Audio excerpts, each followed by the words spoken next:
Thank you, calling Pop John's Cumberland. This is Kyle speaking. The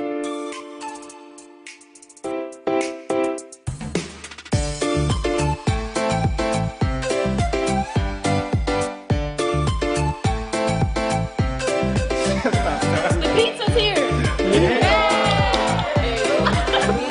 I know, right?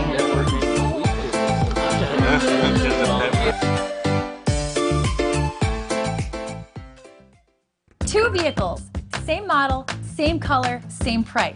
The difference? The Tom Wood vehicle is a better value because it comes with our exclusive lifetime powertrain coverage at no cost to you. Find the car you want the way you want at tomwood.com.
There is no better way to start a football game than this.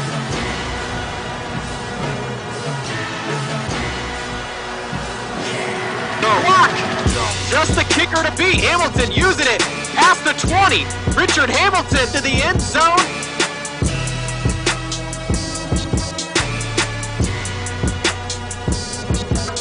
I don't know who we're playing, but they better be ready because the Center Grove Trojans are coming. The field makes the grab at the 40. Donovan McCauley past the 30. One man to beat. Donovan McCauley all the way in.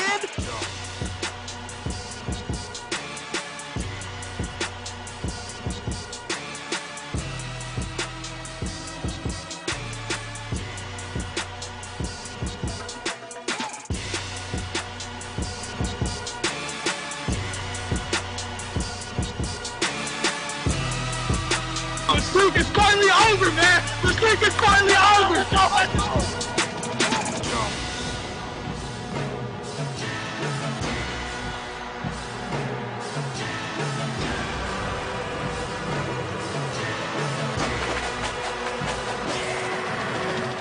Oh my goodness, this game always delivers.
Thank you, calling Pop John's Cumberland. This is Kyle speaking.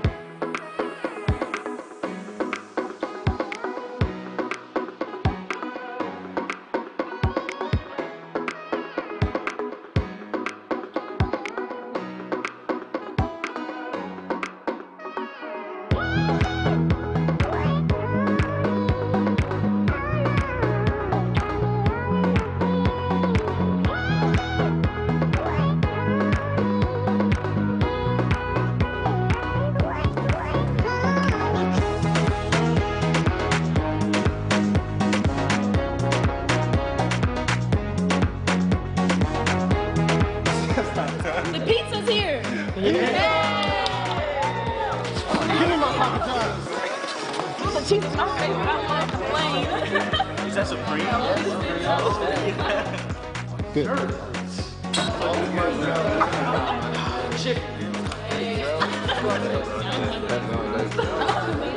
I really like it. They scored touchdowns here. You gotta be able to get these guys off the field to get the game. Nice punt.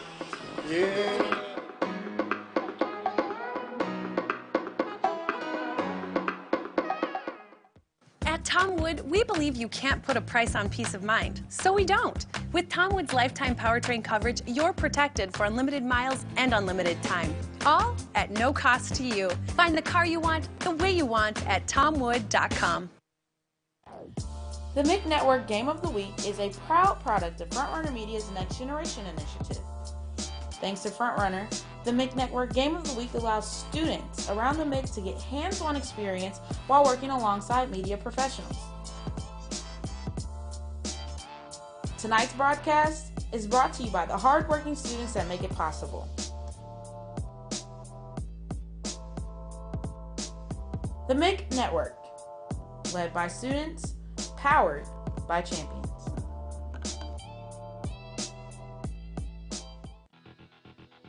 The MIC Network Game of the Week is brought to you by the Tom Wood Automotive Group, Papa John's, Marriott East Indianapolis, Grand Visions, and Frontrunner Media. You can watch the MIC Network Game of the Week on the MIC Network website, IndyStar.com, and WTHR Facebook Live.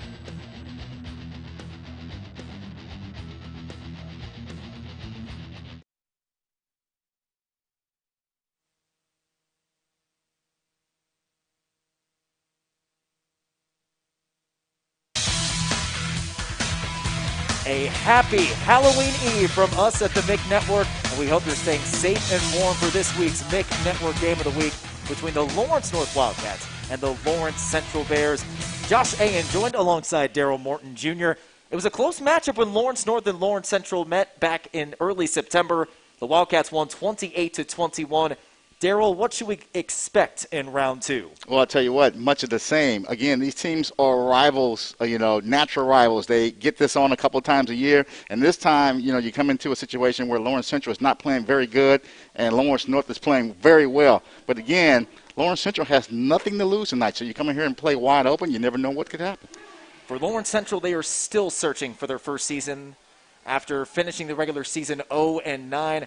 And like you said, Daryl, if now is the perfect time for them to hit the restart button and a really perfect opportunity to do it against your crosstown foe. And spoil them. They come in here, expecting to win. I mean, they're having a great season, and a lot of people are picking them to go a long way.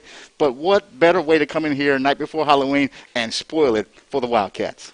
Lawrence North, of course, has one of the most dynamic quarterback-receiver duos in Donovan McCulley and Omar Cooper, and as well as some other supporting cast, too. If you're Pat Mallory, the head coach for the Wildcats, how do you avoid the proverbial letdown tonight? Well, I tell you what, we talked about these kids. They are still young kids, and, when you come in here already expected to be the winner, again, those are times you have letdowns, but they have to stay focused. I'm sure that was the message in practice all week, this ensuing week to the game. I don't think Lawrence North is going to have a problem.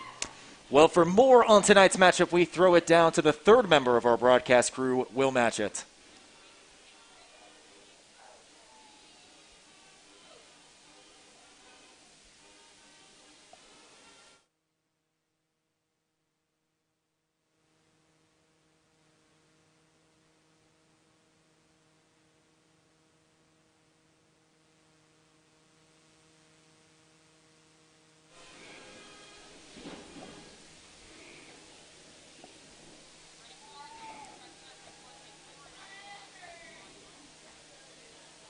Thank you, Will, and again, some really great insight from him. We're just moments away from kickoff for the sectional semifinal week between Lawrence North and Lawrence Central. We'll step aside for a moment and get you all set for this week's MIC Network Game of the Week.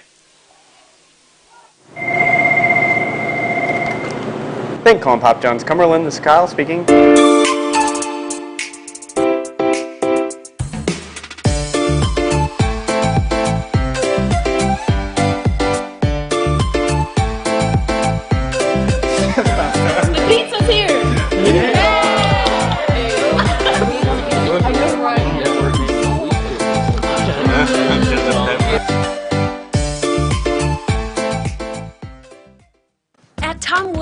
believe you can't put a price on peace of mind, so we don't. With Tom Wood's lifetime powertrain coverage, you're protected for unlimited miles and unlimited time, all at no cost to you. Find the car you want the way you want at tomwood.com. The MIC Network Game of the Week is a proud product of FrontRunner Media's Next Generation initiative. Thanks to FrontRunner, the MIC Network Game of the Week allows students around the MIC to get hands-on experience while working alongside media professionals. Tonight's broadcast is brought to you by the hardworking students that make it possible.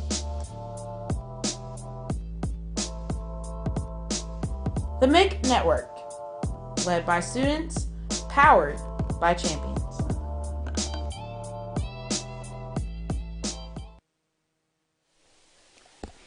Back from Lawrence North High School, side of tonight's MIC Network Game of the Week. Again, Josh Ayen joined alongside Daryl Morton Jr. And we see the Lawrence Central Bears taking the field. They will receive the ball first after Lawrence North elected to defer on the coin toss. That's a big news for this Lawrence Central team. We didn't know the status about starting quarterback Reggie Mason. He's been out the last couple of weeks dealing with some injuries, but we saw him warming up. It looks like he's ready to strap it up for tonight. Well, when you have one game potentially left in your season, what better time to come out here and show what you got? Again, this could be the game that makes Lawrence Central's season. It really can, especially considering Lawrence Central, as we mentioned, has yet to win a game this season. This was the closest game back in Week 3, the closest game that Lawrence Central had to squeaking out a win. But Lawrence North was able to pull it off in the end. They scored 14 unanswered in the second half after falling behind 21-14. And the Wildcats came out on top 28-21. Zach Lotz is set to kick it away. Lawrence North in their all green jerseys. And we are underway. Some playoff football here at Lawrence North High School. And set to return now is Monte May, who has a lane racing past some defenders, past the 35, and finally knocked out of bounds by Trayvon Hatchett just short of the 45. And if you're Lawrence Central, that is the way you want to start the game. A big play, a big return, and you set up with great field position to start the game. A great return by Monte May, one of the starting receivers for this Lawrence Central offense. And again, as we see Reggie Mason and company coming to the field, this Lawrence Central offense has been amongst the worst as far as scoring in the MIC. Only 10 touchdowns combined this season, Daryl, and they've been shut out in 6 of their 9 regular season contests. And we talked about how young this team is. You know, they have some parts that are going to be great down the road, but here tonight, let's see if they can put it all together. High snap, and Mason keeps it himself. Ball was... It looked like the ball was loose momentarily, but Larry Harris is there to bring him down for Lawrence North. As you can see, the snap was a little high there. He just took it, tucked it, and got what he could before he went down. Larry Harris as well as Romero Warren in on the stop. Warren finishing the regular season with over 100 tackles, Daryl. He's got a nose for the football. Absolutely does, and I can expect him to be around the football all night tonight. 2nd and 10 for the Bears. Fakes the jet sweep. And Mason this time gets a couple of yards down to the 45. Now this is what you don't want to do. You come out in the first possession. You put yourself in a position where it's going to be 3rd and long. You got to pick this up. You got to move the sticks if you're Lawrence Central. And, Daryl, you and I were at Lawrence Central's last game at Carmel a few weeks ago. 3rd down conversions were a big issue for this team. It's been an issue for them all season.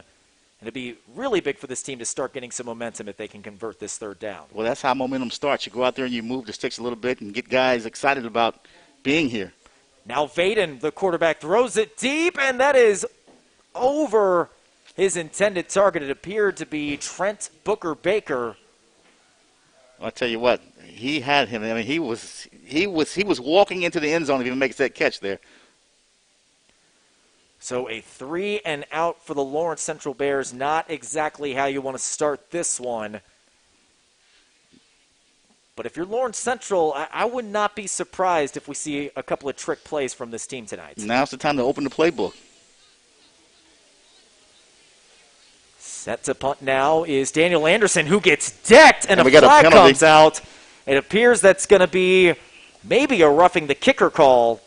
If it's a 15-yarder, that's going to be an automatic first down. It's at least. I mean, he took a shot there, so. And it is it's going to be a 15-yard penalty there. It is a personal foul. The head official just motioned a personal foul, so an early break for the Bears. Well, you take the breaks when you can get them there. But the kicker, he did. I thought it was going to be blocked. He laid out, as you can see here, and just got right in the helmet. So that's where the personal foul comes in. You can't hit a guy in the helmet these days. So move the sticks if you're Lawrence Central. They're going to move this all the way up to the Lawrence Central 39-yard line. Some great field position, and we'll see this Lawrence Central offense come out to the field. Perhaps that will be a spark for this team that's really struggled to put points on the board. And they definitely should be a spark, and they got to get, kind of diversify their offense just a little bit more.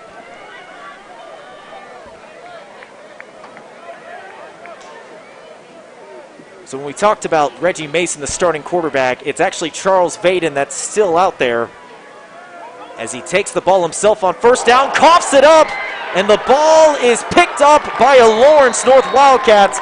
That is Trayvon Hatchett on the recovery. And that's a very unfortunate play for Lawrence Central because, again, as you can see, Vaden cuts through there and just gets it knocked out. And the ball is on the ground, and there were several guys that had an opportunity to get on it. Recovered by Lawrence North. That is Trayvon Hatchett's second fumble recovery this season. A really great piece to this young Lawrence North defense that has all the room to grow, especially considering how many returning starters they're going to have for next year. So for the first time tonight, we will see Donovan McCulley, a Mr. Football contender for this Lawrence North offense. And of course, Lawrence North, one of the best offenses in the MIC this season. On first down, it's a handoff to his tailback, Trayvon Hegler, who makes one defender miss. And it appears he may have gotten a yard before being driven back. Well, the Bears were certainly ready for that all over it. As you can see, big number 77 there with the first. That's Jacob Griffin there. And followed by his host of friends there, and no gain on first down. No gain for Trayvon Hegler, one of the best running backs. He's probably been a breakout candidate this year in the conference, finishing with 840 rushing yards and 6 touchdowns.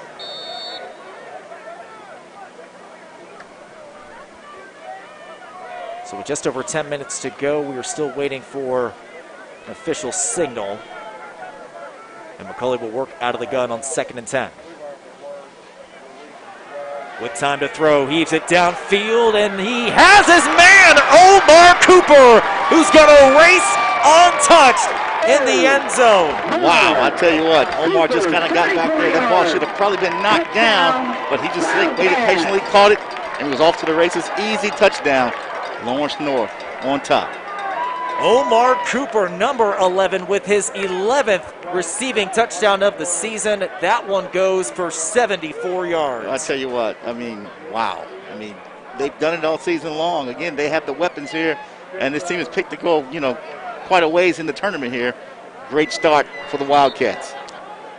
Not the first time we've seen those two hook up, and, if you're a Lawrence North fan and you realize this time of the year being the postseason, you've got to soak it in while you can, because you never know when the last time you're going to see McCulley and Cooper on the same field together. That's absolutely the truth there. Got to appreciate that play. There's no way that Cooper should have been able to get by, the defender there, but he did just enough. Meanwhile, you have a Lawrence Central Bear jumping off sides on the PAT. So Zach Lotz will inch a little bit further towards those goalposts. But you said it, Omar Cooper, and just talking to some other coaches around the MIC about the presence that Cooper brings, it's kind of comparing apples to oranges, but I think the last receiver that we have seen in this conference that has made such an individual impact has been David Bell. I knew you were going there. It's so funny because when we were talking to Jason West a couple of weeks ago, You know, the head coach for Lawrence Central, it's not an apples to oranges comparison. David Bell, you know, he's extremely fast, but probably not as fast as Omar Cooper. They both have different skill sets, but they, you know, at the end of the day, they're both scoring in the end zone. And Jason West couldn't, he just kept going on and on and on about Cooper, so he's certainly got his respect. No question about it. As we see the offense now coming to the field, perhaps we're going to see a 2-point conversion attempt now that the ball has moved to the 1.5-yard line.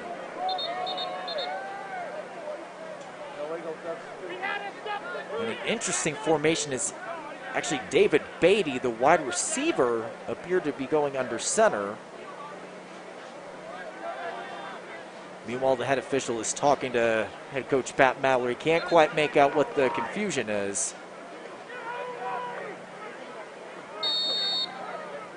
Let's see what kind of 2-point conversion play we've got here. Wing T, quick pass, and that is wide open. Dwayne Montgomery. The target gets the 2-point conversion, and Lawrence North is up 8-0. Well, if you're Lawrence Central, you just got to get back out here and fight, because you couldn't start the game any worse than this. You had an opportunity to go down the field after the penalty, the fumble. 2 plays later, you're down 8-0 here. So if you're Lawrence Central, you just got to come out here and fight.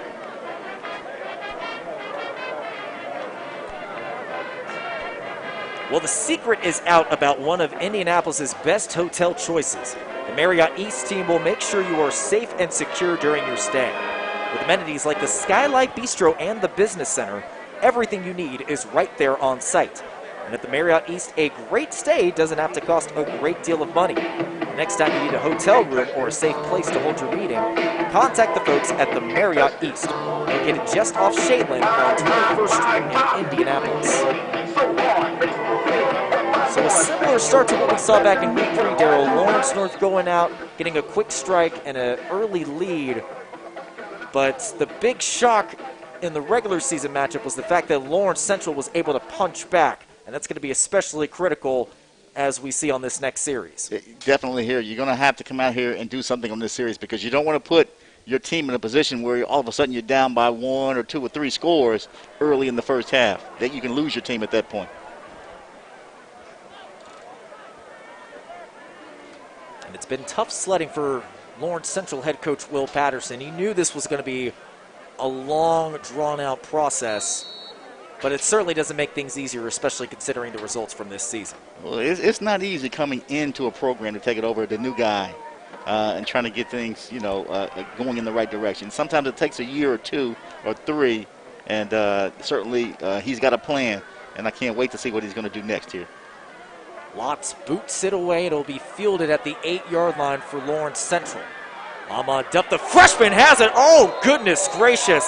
He just gets decked right there. That appears to be Josh Noble on the stop. Well, I tell you what, briefly he had a seam there, but that seam closed, and he got just walloped right there. So unbelievable. Look at this hit here. It goes right through there, and all of a sudden it's over. And that's a clean hit, too. That's a clean hit. No helmet to helmet. My goodness, Josh Noble. Wow, that's football right there. That's something you'd see back in like the 70s, like the old NFL Today intro in the 70s. Except this would be a clean hit, like I said. The 70s. What year were you born, Josh? I was born in '96. What do you know about the 70s? You seen the I movie, right? I try to be a historian. I try to look back on some plays before when I was born. Well, we have a flag on the field. It appears to be an illegal shift on Lawrence Central, so back them up 5 yards. And that's something else that you cannot do if you're Lawrence Central. You cannot shoot yourself in the foot. There was a penalty here. There was a penalty on the extra point, which allowed Ellen to get the 2-point conversion. So you got to clean that up. So 1st and 15 from the 20. Baden hands it off on 1st down to his tailback. And he gets past the 22-yard line. The guy getting the ball right there is Debbie Brown, the 5'8 junior. So nice pickup on 1st down. Getting some of those penalty yards back, and that brings up 2nd and 13. A lot of interchangeable parts for this Lawrence Central offense this season, and a big reason for that has been the injuries they've had to deal with. Vaden, play action, heaving it downfield, and that is incomplete. Once again, overthrowing his target, Booker Baker. It looks like perhaps there's a flag down, so we're perhaps going to see some contact here, and the ball's going to move forward for the Bears. It is an offensive pass interference, actually. Some jostling back and forth between Booker Baker and the defensive back. And they flag Trent Booker Baker for that one. So they caught the last push. So back him up 10 more yards. And some more growing pains for this Lawrence Central team. Well, actually, it looks like Lawrence North will elect to decline it. So regardless, it's still going to be 3rd and long. Going to put you in a position where you definitely have to put the ball in the air. And this is where, you know, we've seen Vaden kind of float some here. Vaden rolling out of the pocket under pressure. And it hit the hand of his target, Monte May. If he caught it, that might have been enough for a first down. I think so. I mean, that ball hit him right in the hand. You got to make that catch. You got to lay out and make that catch. This is sectional football. So the second straight 3-and-out for the Bears. The last time, of course, the Bears were fortunate enough to get a roughing the kicker call. I'm sure Pat Mallory had a good chat with his special teams crew after that last miscue.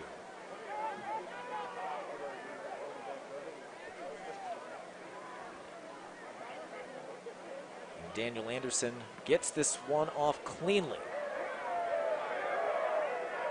That's a high towering punt that's fielded around midfield, and Lawrence North will get their second possession at the Lawrence Central 49.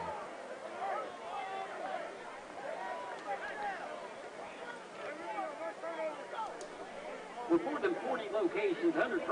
the MIC Network is happy to bring you some of the best high school sports action anywhere. This is our 6th year of showcasing the athletes, teams, and programs from the best conference. And this year we have a great schedule of games, so please check our website and social media platforms to stay up to date on any changes. Remember, the best action and the best coverage is on the MIC Network.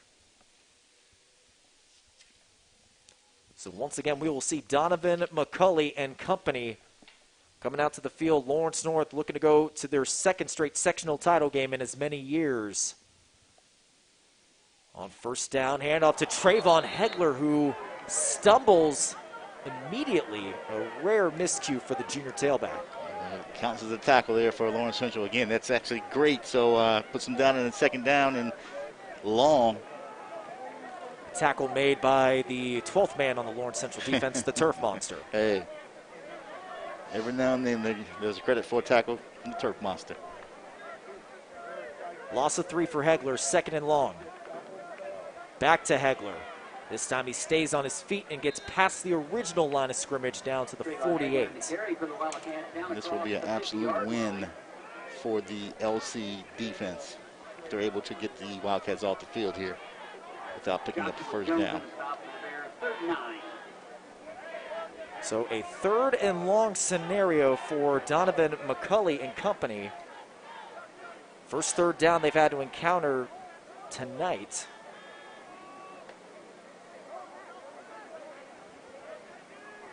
And with 13 seconds to go on the play clock, this Lawrence North offense is trying to get moving. And looks like we got a flag there. Flag on the field, looked like some early movement on the left side of the offensive line. And it is a false start on Lawrence North, already their second penalty tonight.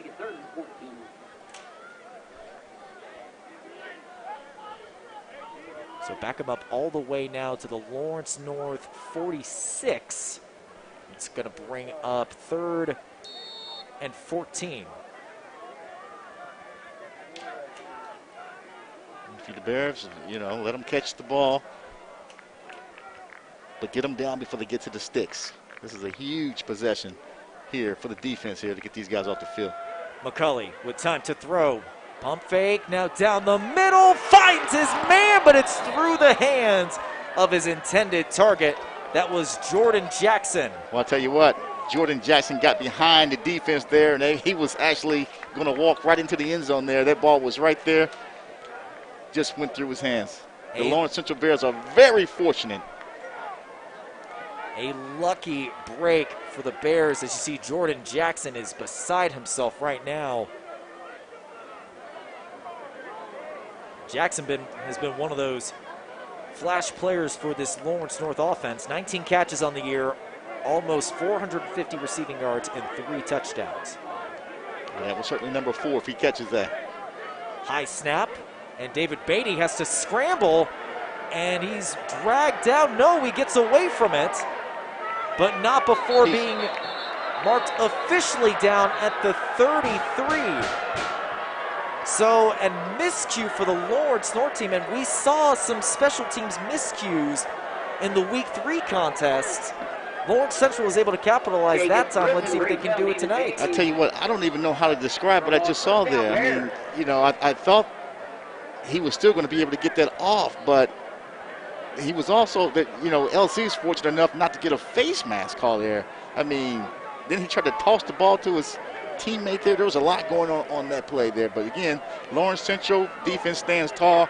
This is an excellent opportunity for the offense to get on the field and get some positive things happening. Well, by far the best field position of the night. They're at the Lawrence North 32-yard line. Lawrence Central, that is.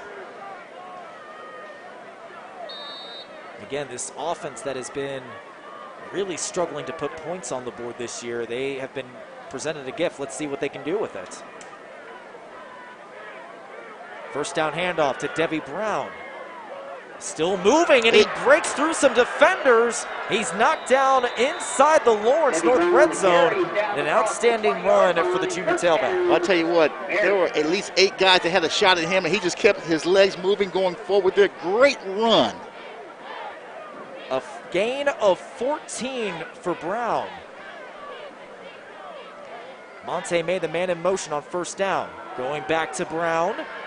And this time he falls inside the 15. He'll be marked down at the 14-yard line, gain of 4. Looks like they see something there, just running the ball, just pounding it right up the middle there. Looks like they're trying to run it away from that left side of the defensive line. You've got some really outstanding studs there, and Larry Harris and Danny Royster. Man in motion is Davion Owens, who gets the second down handoff. Tries to shed past one defender, and he's down just short of the first down marker. I tell you what, he tried to get to the edge there, wasn't quite able to get there, but he did get the ball ahead for a couple of yards. Officially marked down at the 9-yard line, so gain of 5. It's going to bring up 3rd and inches. Line to gain is the 8.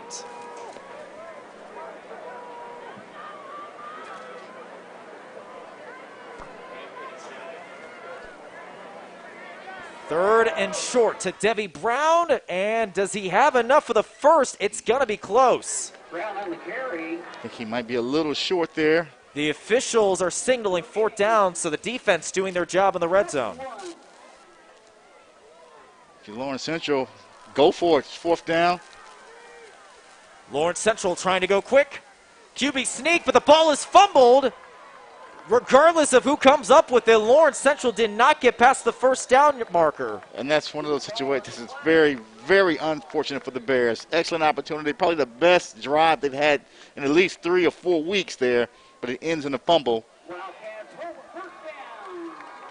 And an unfortunate break. It looked like a fumbled handoff or a fumbled exchange on the snap between Charles Vaden and Drew Dumas. They were never on the same page there. The ball, they just never had a shot to get that play off cleanly there. Well, with 5 minutes to go, Lawrence North getting the football back at their own 10-yard line. It's just an unfortunate situation there for the Bears. Are you guys hearing that static?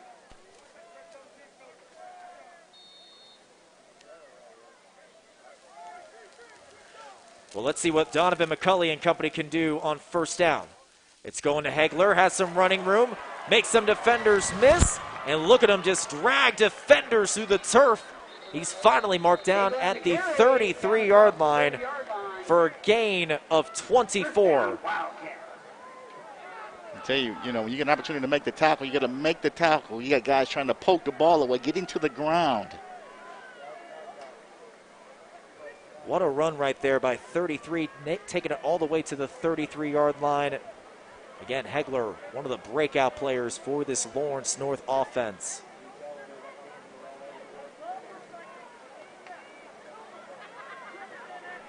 With under 4 minutes to go, Lawrence North trying to put the clamps on this game early. Hegler gets the ball back, and he gets maybe a yard. Bringing up 2nd and 9 for the Lawrence North offense. But you look at this backfield, Darryl, for Lawrence North. You've got Hegler, as I mentioned, and you've got a really good number 2 tailback in Ollie Richardson, who's only a sophomore.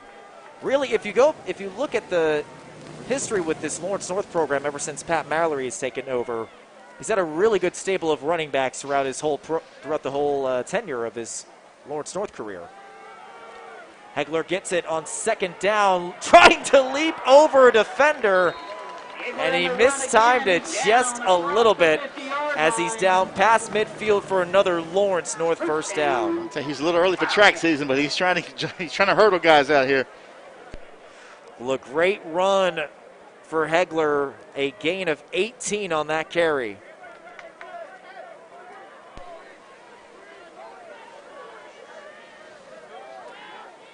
Under 4 minutes to go in the first quarter. Again, Lawrence North ahead 8-0.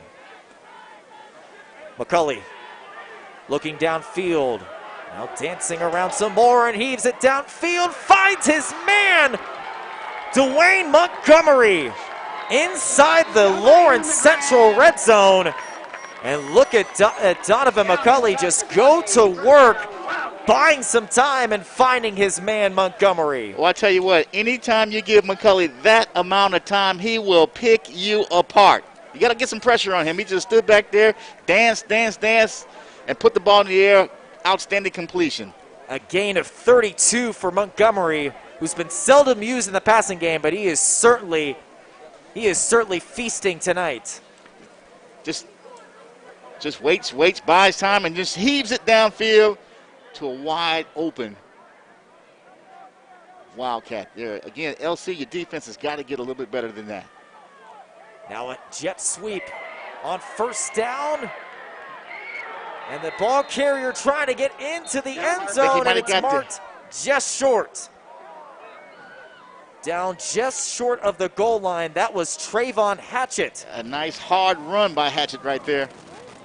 Hatchett, we usually see him on the defensive side of the safety, and Pat Mallory has been using him a little more on the offensive side of the ball later on throughout this season, and you see exactly why with a jet sweep like that. That was actually a great call there. But it looks like it's coming back. It's going to be a hold. It will be a hold. Good call, Darryl. So back him up 10 yards. Already the third penalty in this first quarter for Lawrence North, 3 for 30 yards. So back him up all the way now to the 26-yard line.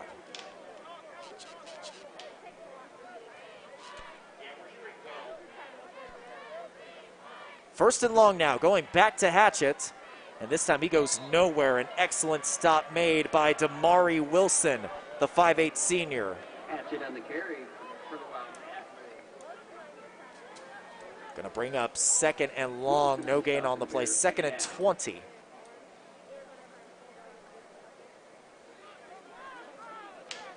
I'll tell you, all the action we've seen here in the first quarter, it's hard to believe the score is only 8-0. Well, just over 2 minutes to go here. If Lawrence Central can find a way to keep Lawrence North out of the end zone, that's got to be a win for this team. It would definitely be a win. So now McCulley working out of the gun once again. Hand off to Ollie Richardson. Gets some of those penalty yards back, and he's down at the 24 for Lawrence Central. For the Wildcats, down inside. Gain of 3 and bringing up 3rd and long. So the Bears, they've got to get some pressure on McCulley. You can't give him that much time to just stand back there.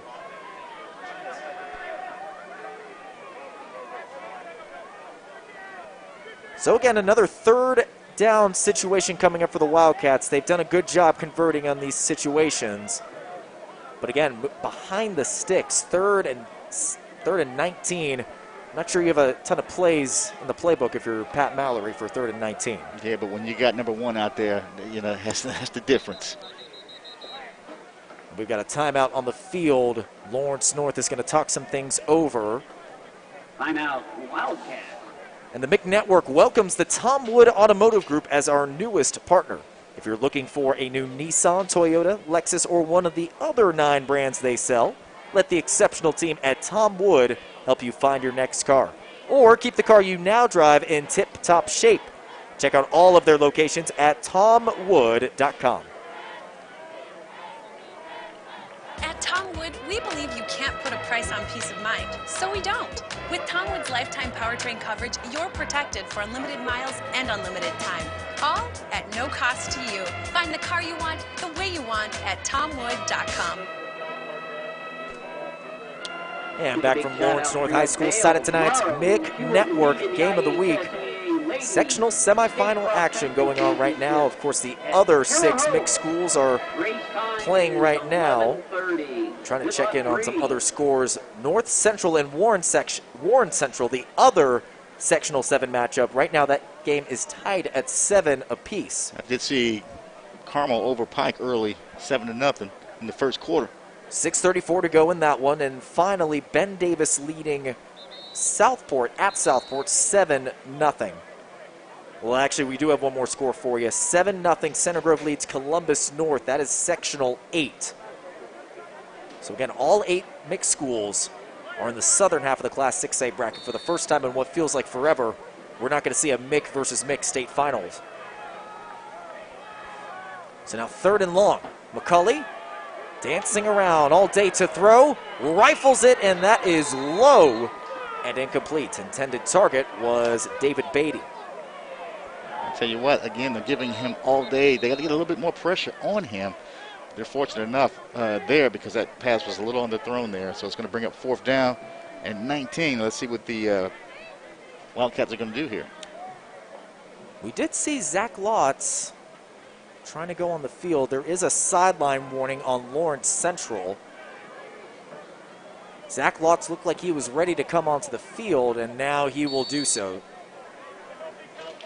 So Zach Lotz on the year, 5 of 7 from field goals. His long on the year is 36 yards.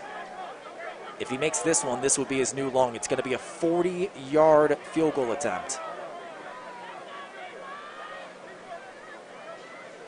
McCulley will hold it.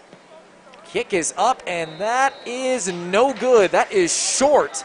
So Lawrence Central gets another break. Man, it feels like Lawrence North has been dominating this game, but they're only up by 8. I'll tell you what, they're letting these guys hang around. But again, the LC defense is actually playing, they're playing well in spurts. They got to put some things together on the offensive side to put some pressure on this LN defense. So this is already going to be the 4th drive of the first half for Lawrence Central. And they'll get it at their own 24-yard line. And we've seen some good things today for this Lawrence Central offense as we see Reggie Mason, the typical starting quarterback, out on the field. So a little give and take right now between Charles Vaden and Mason. Looking for a spark, see who provides it.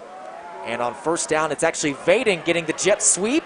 Follows his blockers, and he has almost enough for a 1st down. He's down at the 27-yard line. And I tell you what, you know, these Bears are pretty confident on offense. Again, their 2 successful drives ended in fumbles, but they are pretty confident they can move the football. A gain of 7 for Vaden, who, when he's not lining up under center, he is used as like a flex athlete kind of position. Under a minute to go in the first quarter. Debbie Brown trying to shake off his man, but Larry Harris drags him down behind the line of scrimmage for a big loss. But Larry Harris said, we will have none of that there. He got into the backfield and got him to the ground just as he received the football here. You see right there after the play, Larry Harris chirping to his teammates on the sideline. Of course, Harris heading to Ball State next fall. Chirp, chirp. I got you, Josh. I try to be punny every so often. Yeah. That's about the max level of humor I can pull on you. I'll give you a C. Mason on 3rd and long. Has room to run. Does he have enough for the first down? He does. He is down at the 35-yard line. And some good blocking too. Joby West creating enough of a lane for Mason to get the first down. And I tell you what, and that's what they need. You know, they need some different type of plays to move the sticks there. Great call. He didn't have anything downfield, just pulled it down and got what he could, and it was enough for the first down. Perhaps the final play. Actually, no, there will be one last play before the end of the first quarter. Monte May in motion. He gets the first down handoff. Spins around one man, and he gets perhaps a yard or two. And that will be the final play of the first quarter. Lawrence Central is in front, or rather Lawrence North is in front 8-0 in this Sectional 7 semifinal matchup.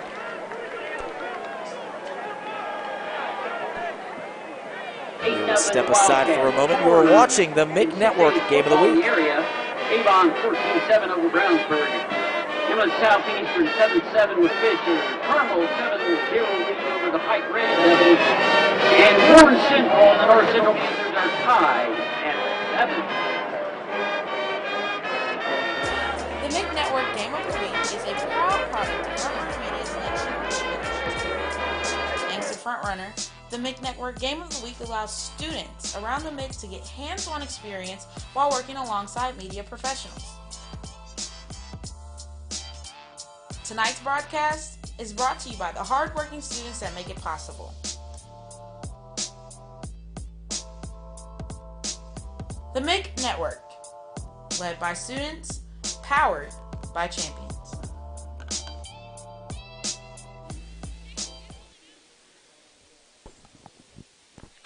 Back from Lawrence North High School, side of tonight's MIC Network Game of the Week. IHSAA Sectional 7 semifinal action.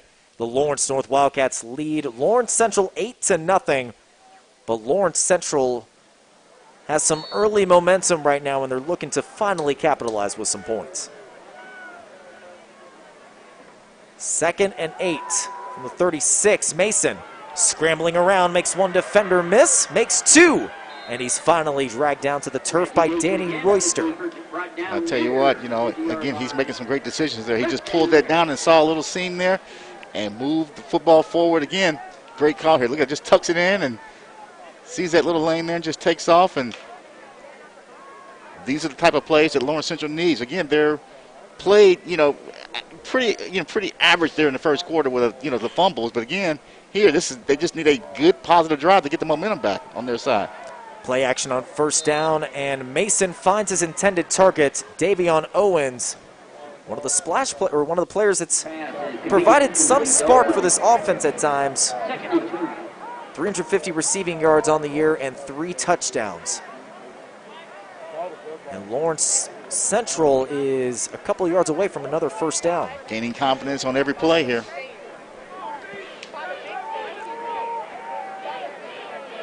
And we're seeing just how much of a difference it is with Reggie Mason under center for this team. Debbie Brown gets the second down handoff, has the first down and more, and he's leveled at the 35-yard line by Armand Hillman. But that might be a helmet-to-helmet penalty coming in. Well, I'll tell you what, he didn't go into the tackle him at all. He went in there to rock his world, and he did that. Well, I tell you what, Daryl, when we talked to Pat Mallory about Armand Hillman, look at that. I know that's not a clean hit, but when you look at Hillman, he's definitely the heart and soul of this Lawrence North defense. Now, plays like that, that's not going to cut it if you're trying to be the leader for this group, but you definitely don't see a lack of hustle from this kid. Not at all. He got to the football there, and he put the guy down. That's what you're supposed to do. Unfortunately, he went in there a little high, leading with his shoulder and his helmet. So already the 4th penalty in this first half for Lawrence North. 4 penalties for 45 yards. That's not winning football. Well, you got to be careful, too, because if these guys start to get these things in the end zone here and they suddenly go up and put pressure on you on your own field, and this might be a touchdown here. And Debbie Brown races into the end zone. Lawrence Central is a 2-point conversion away from tying this one up. And again, absolutely the best drive we've seen from Lawrence Central in about a month. Well, we said Lawrence Central has only scored 10 touchdowns on the year. That is Debbie Brown's first touchdown this season, and it could not come at a more opportune time. And there's something to be said about a rival when they come in here, and you guys, the teams know each other. Lawrence North is expected to win and again do some real damage in the tournament. But if you let these guys hang around and it gets late in the game, anything can happen. Well, we have a timeout on the field. Lawrence Central is going to talk some things over. They did have Daniel Anderson, the kicker, out to kick a PAT, but perhaps they might go for 2 and try and tie this up. I don't like it. Just go get the 1 here and go back and play football. But what a play by Debbie Brown, and especially for this Lawrence Central offense that has struggled to put points on the board this year. Again, Darryl, 6 times this year they have been shut out.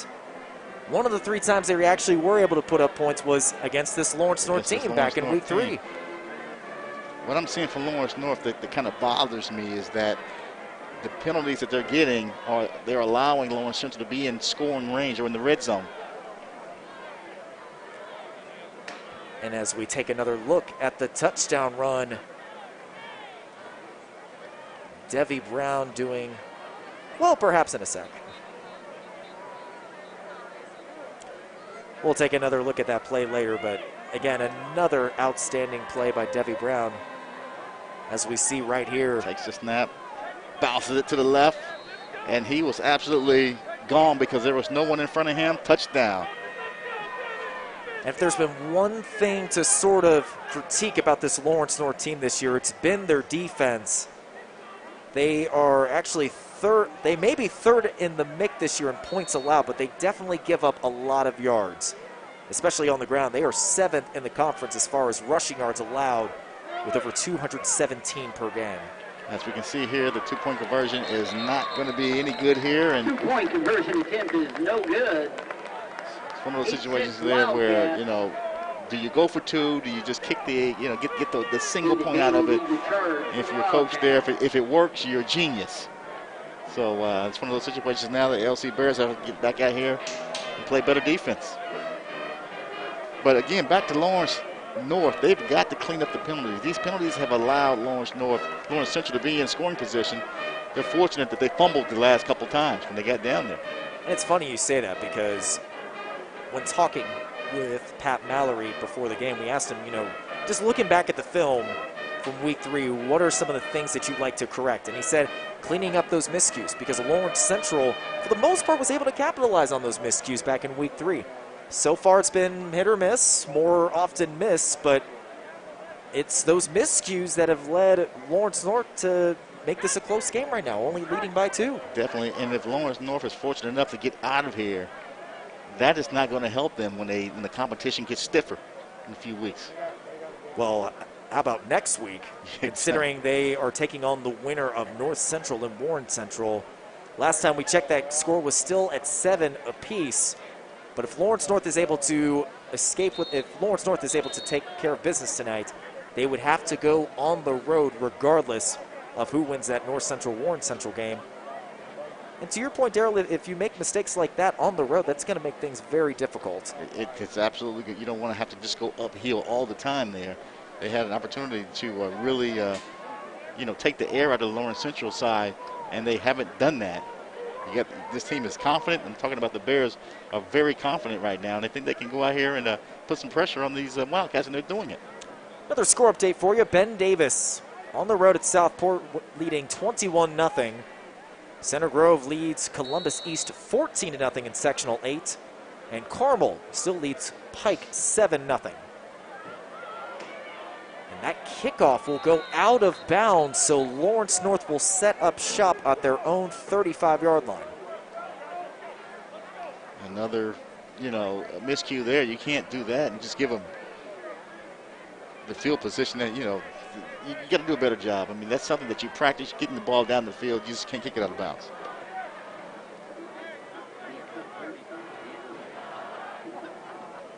So another rare break for Lawrence Central, or rather Lawrence North, I should say. And for the 4th time this first half, we will see Lawrence North led by their fearless quarterback in Donovan McCulley. Let's see how confident this Bears defense is now. Finally playing with some fire under their belly, especially after that touchdown. McCulley works out of the gun. It's a jet sweep to his man, Anthony Hughes. Hughes following his blockers. And look at him just evade some would-be tacklers before being brought down at the 42-yard line. I tell you, he had a lot of room once he got out there to the bounce it outside. And a lot of times when you see guys try to fight for extra yards, that's when it gets poked away. We've seen it happen tonight for the Bears. So you guys got to be cognizant of that. That is going to happen. These guys are reaching and trying to poke every opportunity they get. Gain of 7 for Hughes, the 5'6" senior. Omar Cooper, the man in motion on second down. Play action, out to Cooper in the flat. Makes one man miss. And look at him being shifty as always as he gets the first down and more down to the Lawrence Central 44-yard line. And the Wildcats, they look a little more calm here on this drive here. But a good job by Omar Cooper. You know, if it ain't broke, don't fix it. Not. A gain of 14 for Cooper. Again, one of the most dynamic receivers in the state. Getting offers from all sorts of Power 5 schools. McCulley, quick drop, finds his target, Jordan Jackson. And he's almost got another first down as there's a late flag on the play. It's probably going to be a late hit that came in right at the end of the play there. So that's going to go against the Bears. For now, that's a gain of 9. We'll see what the flag is momentarily. That might have been in the area of a horse collar or face mask, too. Let's see what we got here. There's the hit there to the helmet there.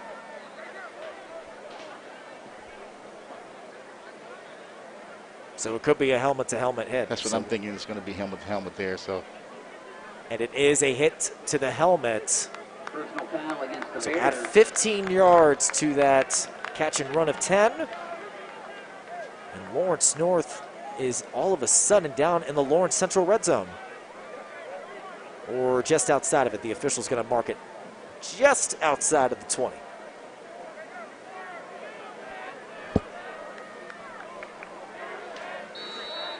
Only the second penalty for this Lawrence Central team, 2 for 20 yards. McCulley dropping back on first down. Rifles it to the end zone, wide open. Jordan Jackson gets the touchdown. Unbelievable. Again, McCulley just steps back in the pocket there all day to throw it, finds his man, touchdown. Easy money for the Wildcats there. Jordan Jackson's 4th touchdown this season. And he had a chance earlier in the first quarter for another touchdown. This time, he makes him pay. He wasn't going to miss that one. A 20-yard strike, and Donovan McCulley just slicing and dicing this Lawrence Central defense. And that's what they were expected to come in here to do tonight. Zach Lott's PAT is good, but there is a flag. And it's an offsides on Lawrence Central. We'll see if they try to re-kick. Or perhaps go for another two-point conversion play. Perhaps. Because if they go for 2 and they make it, it's a 10-point ball game. 10-point ball game. So they will send David Beatty in either a wildcat or on the first 2-point conversion play, it was more of a wing T with David Beatty going under center. And that's a similar formation this time around. Beatty hands off up the middle. But there was some early movement. Well, we're going to be back to a kick. Back him up 5 yards, and now you're going to see Zach Lutz going for the PAT. Yeah, it looked like Anthony Hughes or one of the players there, that might have been Romero Warren, that moved an inch or 2 before the snap.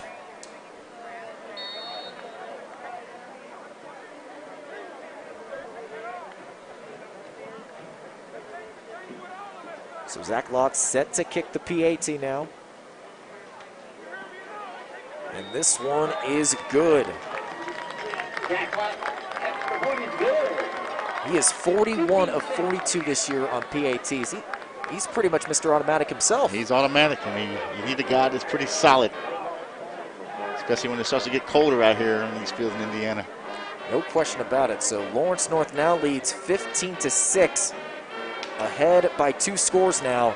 And the MIC Network welcomes back Papa John's as a partner in bringing you the best high school sports coverage in Central Indiana. The Papa John's team is ready to cover your hunger at over 30 area locations. When you are ready for better pizza, make sure you order Papa John's. Just go to papajohns.com.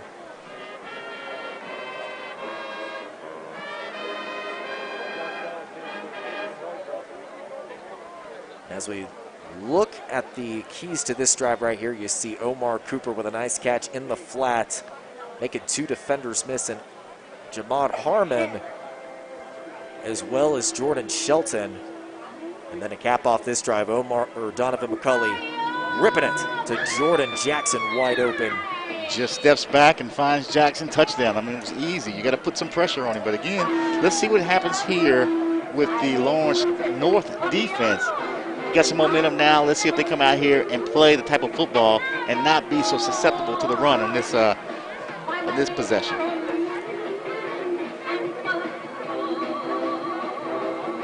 Critical drive too, with just under 10 minutes to go in the second quarter. Still lots of time to go in this one. But if you're Lawrence Central and you have any chance of pulling off an upset, you're going to have to produce some results here. You got to move the football down. You got to get points here. It looks like that LN offense is starting to get in gear.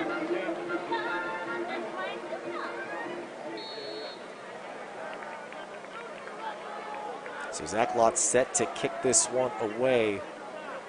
And back to receive Ahmad Duff, as well as Monte May for Lawrence Central.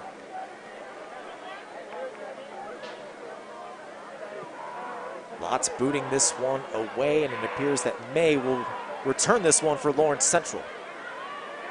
And he is down past the 20, officially the 22-yard line. Reggie Mason on the return. Now we're going to see the Lawrence Central offense coming back to the field. Of course, if you're just joining us, Lawrence Central finally getting their way into the end zone after what felt like forever that they've been held scoreless in contests. Debbie Brown getting his first touchdown of the season from 20 yards out. Let's see if this Lawrence Central offense has found a spark. May the man in motion on first down. Looks like there's going to be a penalty there, so it's going to be a false start on Lawrence Central, their third of the first half for 25 yards. It's kind of hard to start if you have to start 5 yards back on each possession. Got to clean that up. That's got to be cleaned up if you're Lawrence Central. But again, 15-6 here with 9:38 here left in the first half. It's important to go down here, put together a solid drive here. Let's back him up all the way to the Lawrence Central 17, 1st and 15. Fakes the handoff, and Reggie Mason with some running room. He slides down past the first down marker all the way down to the 33-yard line. Excellent run there by the senior quarterback. And we talked about Lawrence North. They've got to find a way to make their running game or stop other running games because they're giving up way too many yards on the ground. First down to Xavier Morphus, and he is bottled up quickly. Romero Warren and Trayvon Hatchett, the two guys on that stop.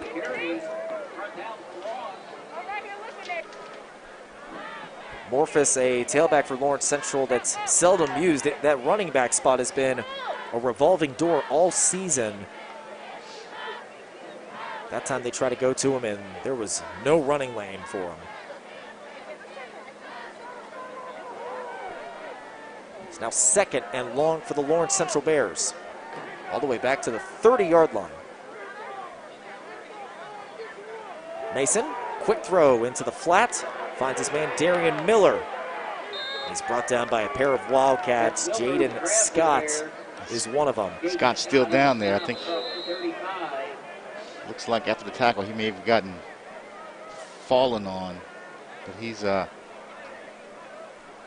still down on the field there, as you can see here. Nice tackle here, but after it, looks like maybe on that arm, maybe. I don't know. Well, Scott is still down on the turf. And we will step aside for a few moments as the trainers tend to Scott. 2 vehicles, same model, same color, same price. The difference? The Tom Wood vehicle is a better value because it comes with our exclusive lifetime powertrain coverage at no cost to you. Find the car you want the way you want at tomwood.com. The MIC Network Game of the Week is a proud product of FrontRunner Media's Next Generation initiative. Thanks to FrontRunner, the MIC Network Game of the Week allows students around the MIC to get hands-on experience while working alongside media professionals. Tonight's broadcast is brought to you by the hard-working students that make it possible.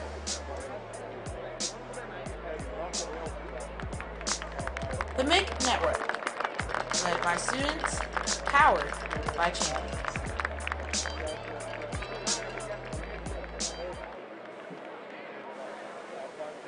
Back from Lawrence North High School, and Jaden Scott, the defensive back for Lawrence North, is walking off under his own power gingerly. Hopefully he is okay, as we have another score update in Sectional 7. Lawrence Central and North Central are still tied at 7 apiece midway through the second quarter. So now we've got a 3rd and 6 from the 37-yard line. Another third down situation for this Bears offense. Here comes the blitz. Mason heaving it downfield, and that is nearly intercepted. There is a flag on the field, however. David Beatty coming over from the wide receiver spot. He was there in the defensive backfield. He definitely was, and it's going to go against Lawrence North. And that was a pass interference. Yeah, you did see Beatty get position. Perhaps a reason for that was because of the contact he made. Let's see here. Well, kind of hard to make out from that angle, but nonetheless, another costly penalty. Definitely costly. I didn't see anything that would warrant a penalty there. So move the ball up to the 47-yard line. And Lawrence Central gets to move the chains. Jet sweep to Davion Owens, and he's blown up in the backfield.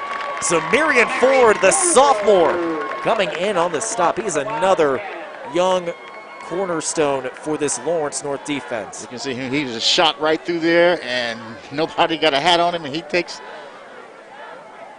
charge of this play, and it's over.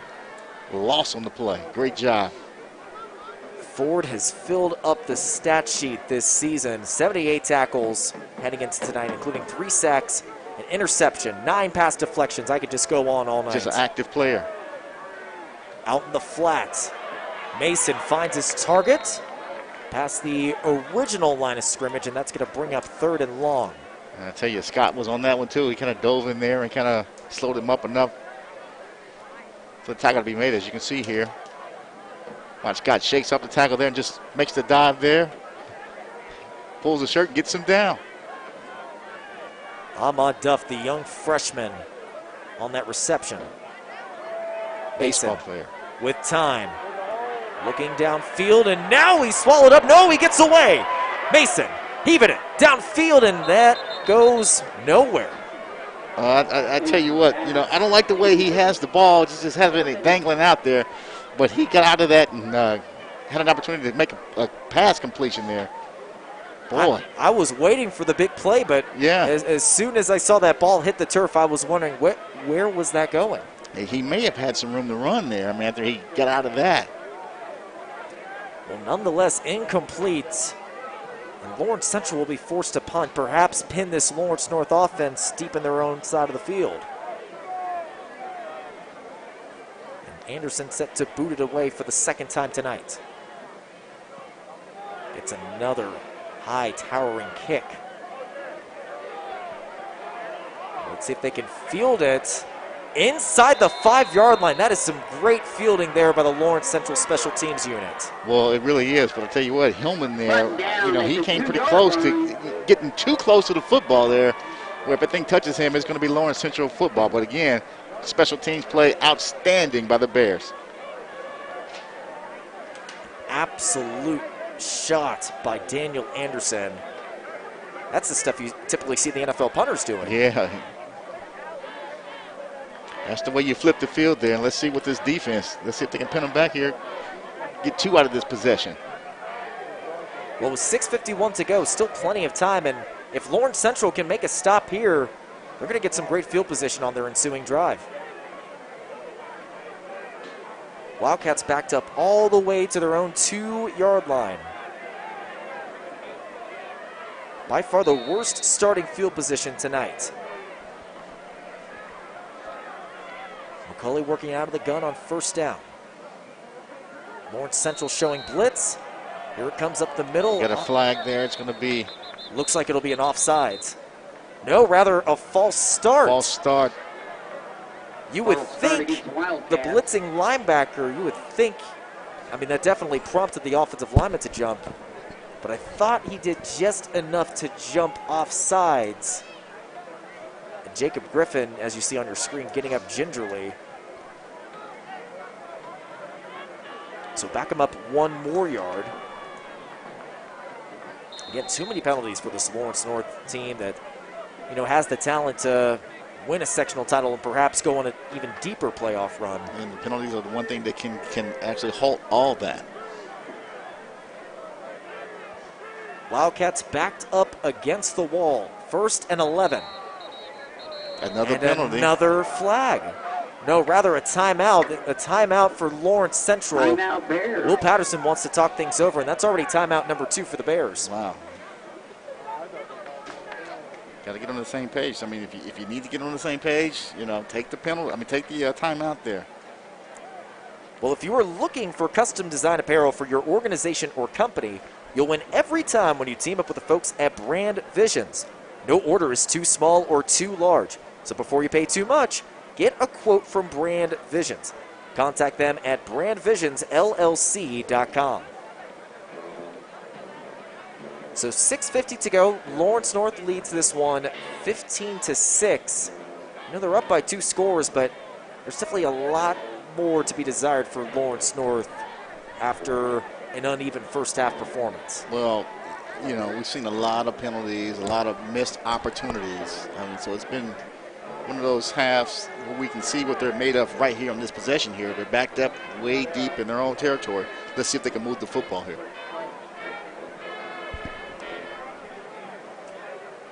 So restart play, 1st and 11, all the way at the 1-yard line for Lawrence North.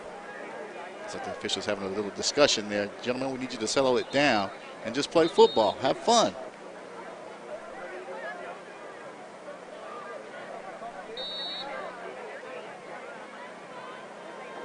Tight coverage for this Lawrence Central defense. McCulley running out of time. The ball's batted. Is that a fumble? That's going to be a touchdown for Lawrence Central. That is a fumble recovery and a touchdown. Jacob Griffin, the big 6'5", 290-pound man, falls on the football. And Lawrence Central has cut it down to a 1-possession game. Well, I'll tell you what, Coach Will Patterson took a time out to get on the same page, brought the pressure there. McCulley had nothing to do with it. Ball slips out of his hand there, and it's going to be recovered in the end zone by the Bears for the score. An absolute break for this Bears team, and a great job, too, by the Bears to collapse the pocket. McCulley had absolutely nowhere to go. I'll tell you what, again, you got to credit Will Patterson for that. Called the timeout, which we thought about, you mentioned that second time out there. Hey, look, let's get on the same page, and he did with his team. Come up with a big play there, and big plays sometimes this late in the half are the things that can be momentum changers. Well, a big play, and there were some late flags, but it looks like they were offsetting. So the score stands as is 15-12. I would just kick the PAT here because even a 2-point conversion won't cut it down. It would only cut it down to a 1-point game. Just go get the point there and go back and play defense. But a great break for this Lawrence Central team. Right now you are seeing the PAT unit on the field. They've got 9 seconds to get this one off. And we got another penalty flag. It looks like not enough men for Lawrence Central. So back them up 5 yards. Even when things go right, the Bears have found a way to have some sort of miscue. This almost feels like a first game of the season for both teams, based on the amount of penalties that we're seeing tonight. And it's almost like both teams had a week off. Then there's that, too. That could be a good or a bad thing, depending on the team. Well, that kick is low, and it is no good. Daniel Anderson did not get a clean kickoff, and the score remains 15-12. So still a 3-point game, but nonetheless, Lawrence Central, the defense, doing their job and coming up with a loose ball for a touchdown. Just absolutely outstanding work by the defense. Definitely. In Lawrence North, you cannot let a team that you're supposed to be hang around. That's a recipe for disaster. You cannot let that happen. So again, let's see what kind of character Lawrence North comes out here on this possession here.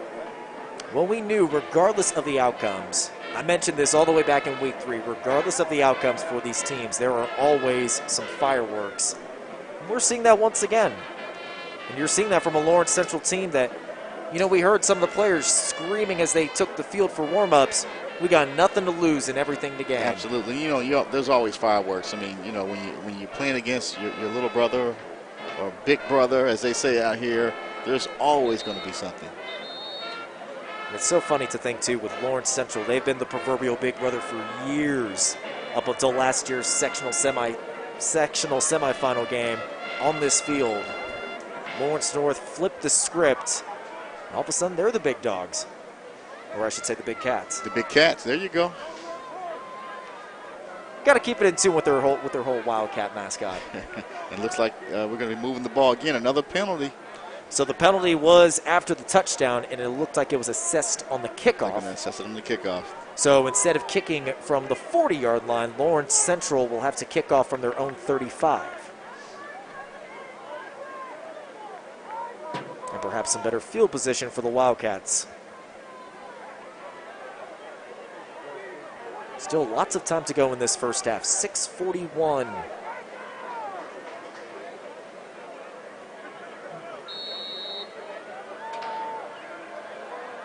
And Daniel Anderson boots this one away.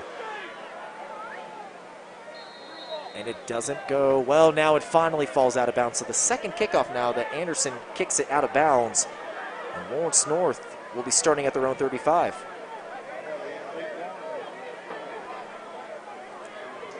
Already the 6th possession of the first half of the Wildcats.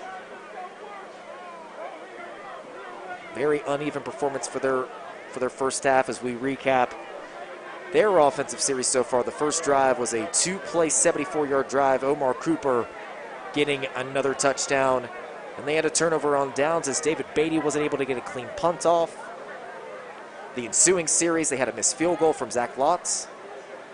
Their second score was Jordan Jackson converting from 20 yards. And then finally this last series with the lost fumble that was recovered by Lawrence Central in the end zone. So you're saying Coach Mallory has a lot of things to discuss at halftime. Is that what you're saying? That is an understatement, pal.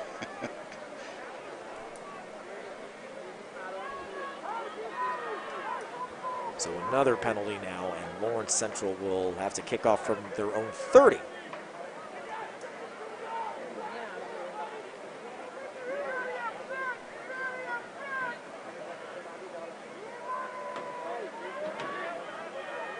You always got to expect some fireworks between these two teams in the Battle of Lawrence Township.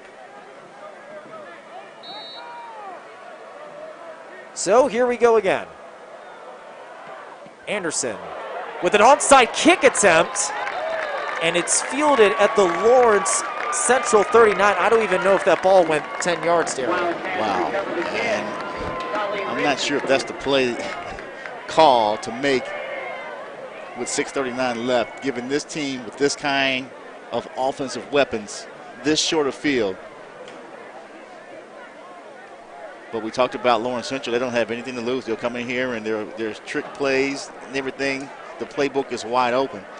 I'm not so sure if that's the one you want to call them. Well, Mallory, he talked about in the pregame how they drilled for not every, but a bunch of different scenarios, including a potential onside kick. The special teams that time did their job. McCulley on first down for the LC 39. Gives it up to Trayvon Hegler. Slippery as always, and he's down at the 35 of Lawrence Central. Great things happen when you keep your legs moving. We have another Lawrence Central bear down on the turf. Can't quite make out the number. I guess it's Jacob Griffin, perhaps. Is that 77 down? That could be Jacob Griffin. He was walking a bit gingerly on the last drive. And hopefully Griffin will be okay. We'll step aside for another moment.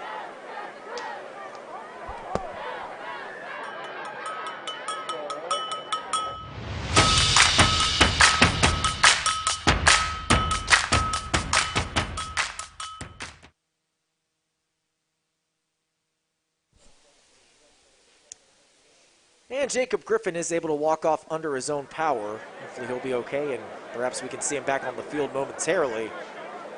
But for right now, after that gain of 5, it's 2nd and 5 for the Lawrence North Wildcats, trying to get some more separation on the scoreboard before the end of the half.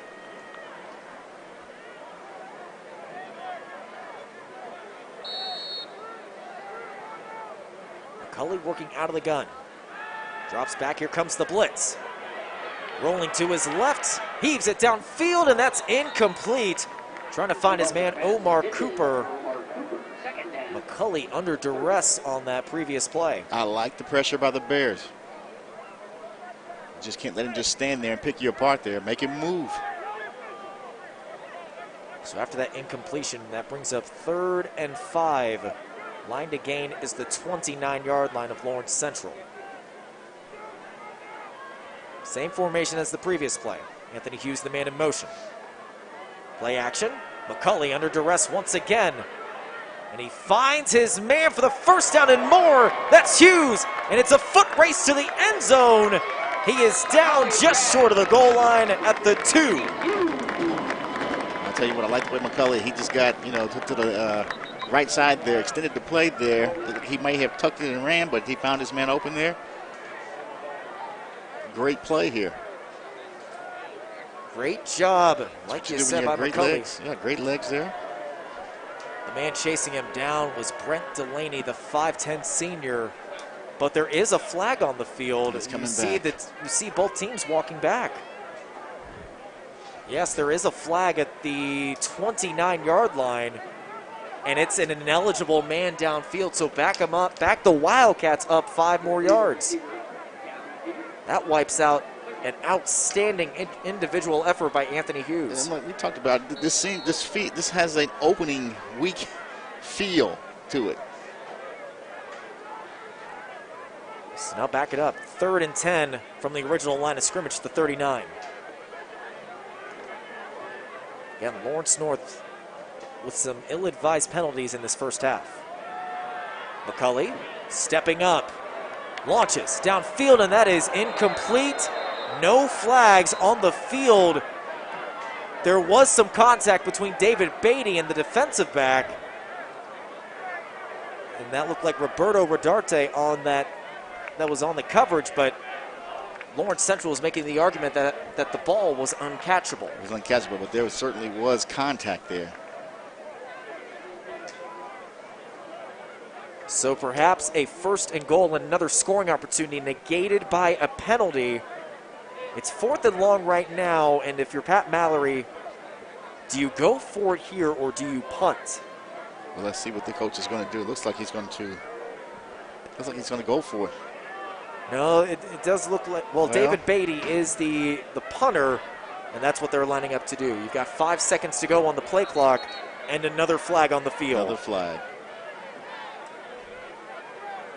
So not enough men in the huddle for this Lawrence North team. Some more scrambling around. Too many penalties to count for this Lawrence North team in the first half. Officially 9 in this first half. we'll do the math at the end of the half, but a lot of lost yards for the Wildcats. Yeah, when is Flag Day, Josh? My birthday, actually, June 14th. Oh, man, look at you. That's the perfect question. So Beatty set to punt this one. It's a short hopper. And it takes a Lawrence North bounce inside the 20. Will be officially marked down at the 19-yard line.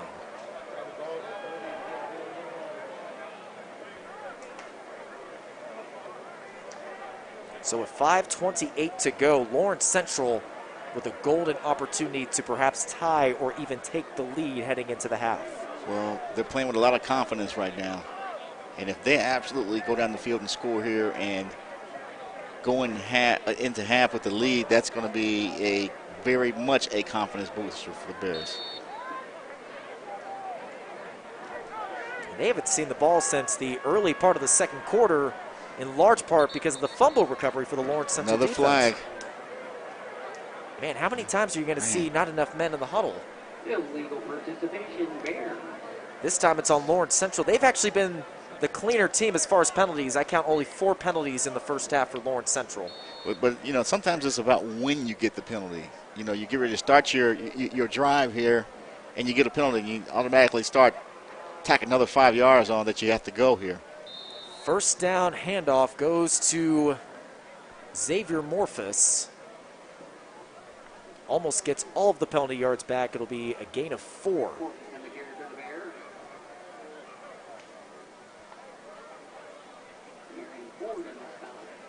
So 2nd and 11 from the 18 for the Bears. Now it looks like Charles Vaden is back in at quarterback. Vaden, play action, under pressure, and he finds his man wide open, Joby West, and West just flat out drops it. Well, I'll tell you, that might have been just a little bit behind him, but still a catchable ball. Great throw by Vaden. You got to make that catch. You got to make that catch. He hits his man again, a little behind, but Joby West had plenty of room to catch that ball. Some drops by both teams. In that situation, you got one job. Saw Jordan Jackson with a drop for Lawrence Central or Lawrence North. Now Joby West, and now 3rd and long. And it's in the soft spot in the zone. Trent Booker Baker was open, but the second time that we have seen a drop by this Bears team. Wow. Those are first downs. Easy. Just make the plays. Wow. So another disappointing series, and that only took off less than a minute. And you're giving Donovan McCulley and company just under 5 minutes to get some more points before the half. I'll tell you what, Lawrence North is very fortunate for those drops, but again, the question is, how are they getting that open? So now Anderson set to punt this one away. And another flag on the field. It's your birthday again, Josh. I didn't know they named Flag Day after the Yellow Hankies.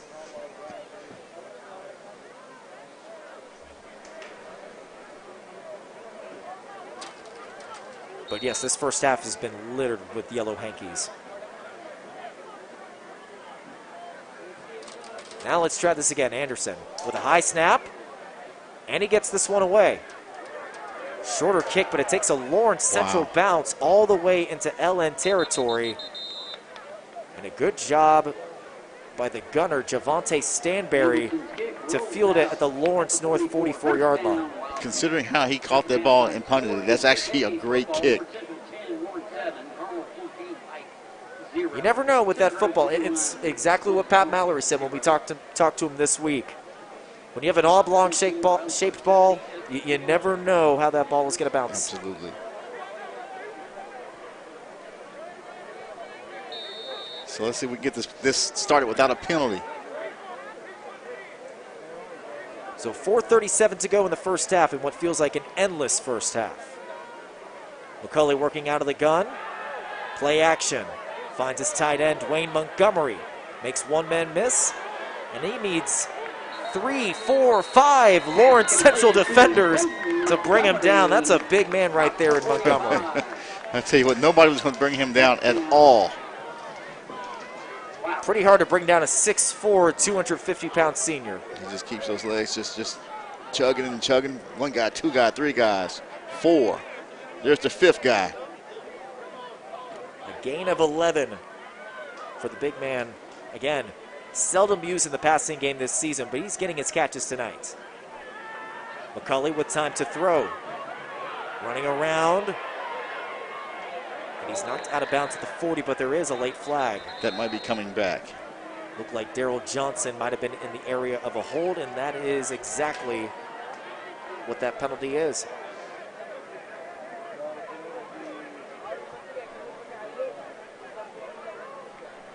So back the Wildcats up 10 yards, and that was a good scramble by McCulley.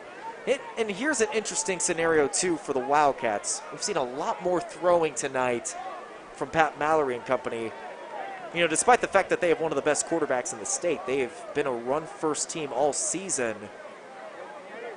But tonight, you're seeing McCulley let it loose.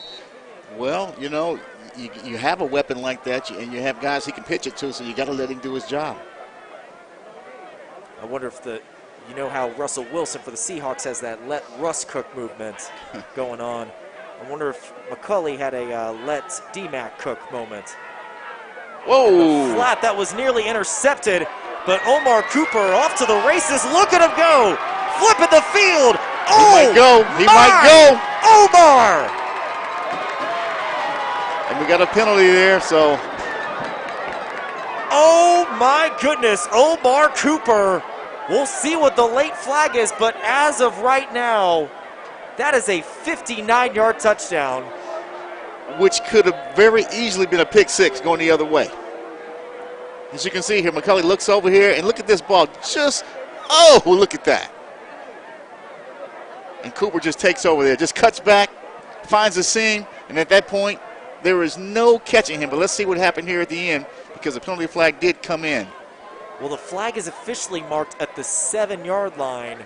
Yeah, I see that it's going to be. It might be a whole 10 yards from the spot of the foul. They may have gotten Richardson there for that. May have been a blind side hit. Side block, yep. So back up 10 yards from the spot of the foul. So that wipes out an absolutely outstanding individual effort by Omar Cooper. Yeah, and definitely, you know, unnecessary by Richardson. But again, when you got that kind of, momentum and your juices are flowing there, and you see a guy, he's in your way there. Sometimes your emotions get the best of you, and it doesn't help your team. So after the penalty, that is officially. That's actually going to be a 33-yard catch, a net 33-yard catch after the penalty yardage.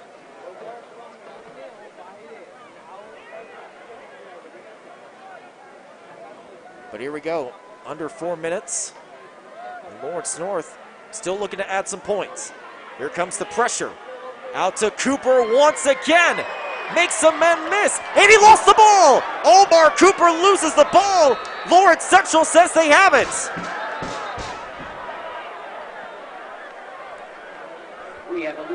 Waiting for the official signal. And it's going to be Lawrence Central football. Central football. Wow. Unbelievable. Wow. And he makes the catch here, and he does a few extra things with the football. Again, he got poked away right there. And that ball's down on the ground, and at that point, it's anybody's football. Jamad Harmon, the 6-foot junior, jars the ball loose. That's the first time he's forced a fumble this season. And to my knowledge, that's the first time that Cooper has lost the ball this year. Wow. And it looks like the penalty is going to move the football for the Bears. But again, when you have these kind of rivalry games, you talked about, anything can happen. And anything can happen, and everything has happened. Everything it feels like. has happened. I'll have to double check. Right now it's almost 8:25. This game kicked off at 7 o'clock. This has been an endless first half. It has. We still got 3:38 left. Typically games go until about 9:15, 9:30. I think you and I, Daryl, I think we've got a late night on our We're going to be here. That's okay. I always enjoy football on Friday nights, even if it is a flag fest. This might want to go into Saturday.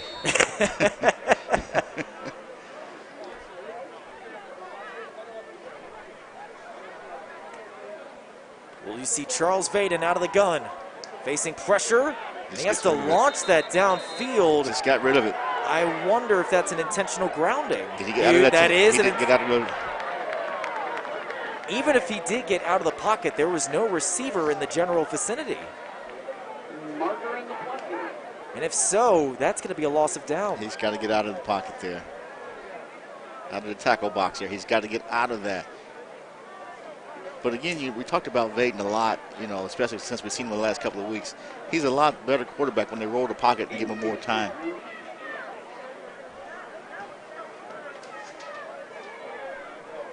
So back the Bears up 10 yards, and even more importantly, that is a loss of down. Going to bring up 2nd and 20 all the way back at their own 10-yard line.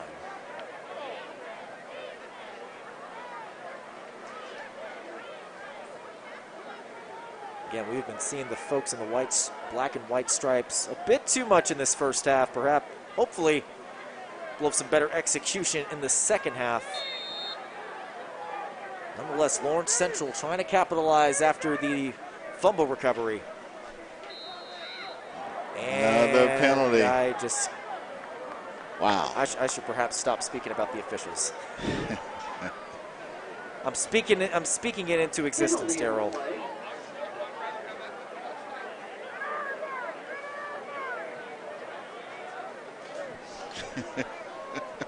So this drive started all the way back at the Lawrence Central 20. Now this is 2nd and 25, all the way back at their own 5-yard line. Sir, what you're saying is about where they recovered the fumble. Just about.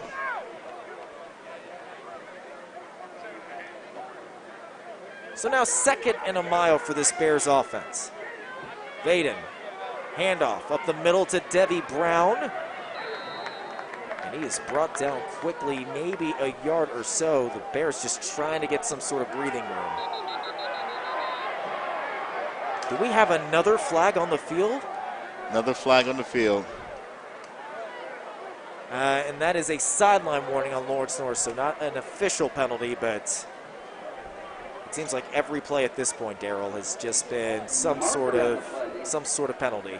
We talked about it. The coach is going to have a lot to talk about in the locker room at halftime. You got to be able to clean this part of the game up.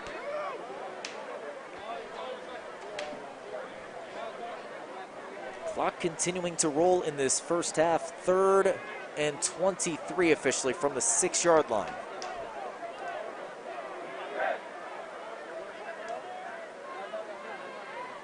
Vaden is going to have to perform some sort of miracle. Lawrence North showing blitz. Vaden dancing around, and he's brought down in the end zone. Debbie Brown picks up the loose ball. He avoids the safety. Unbelievable. That's heads-up football right there. That is heads-up football. That is a great individual effort by Debbie Brown. That looked like a safety. That should have been a safety. But Debbie Brown picks up the ball and races out of the end zone. Here comes the defense. He's just knocked down. He picked, like I said, that's heads-up football. Picks it up, gets it out of the end zone. And he had to walk the tightrope too. He almost stepped out of bounds on that play. Wow.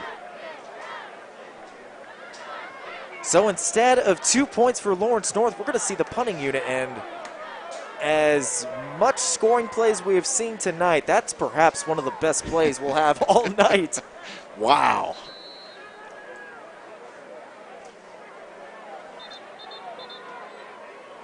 And now we have another stoppage of play, as if we haven't had enough of those already.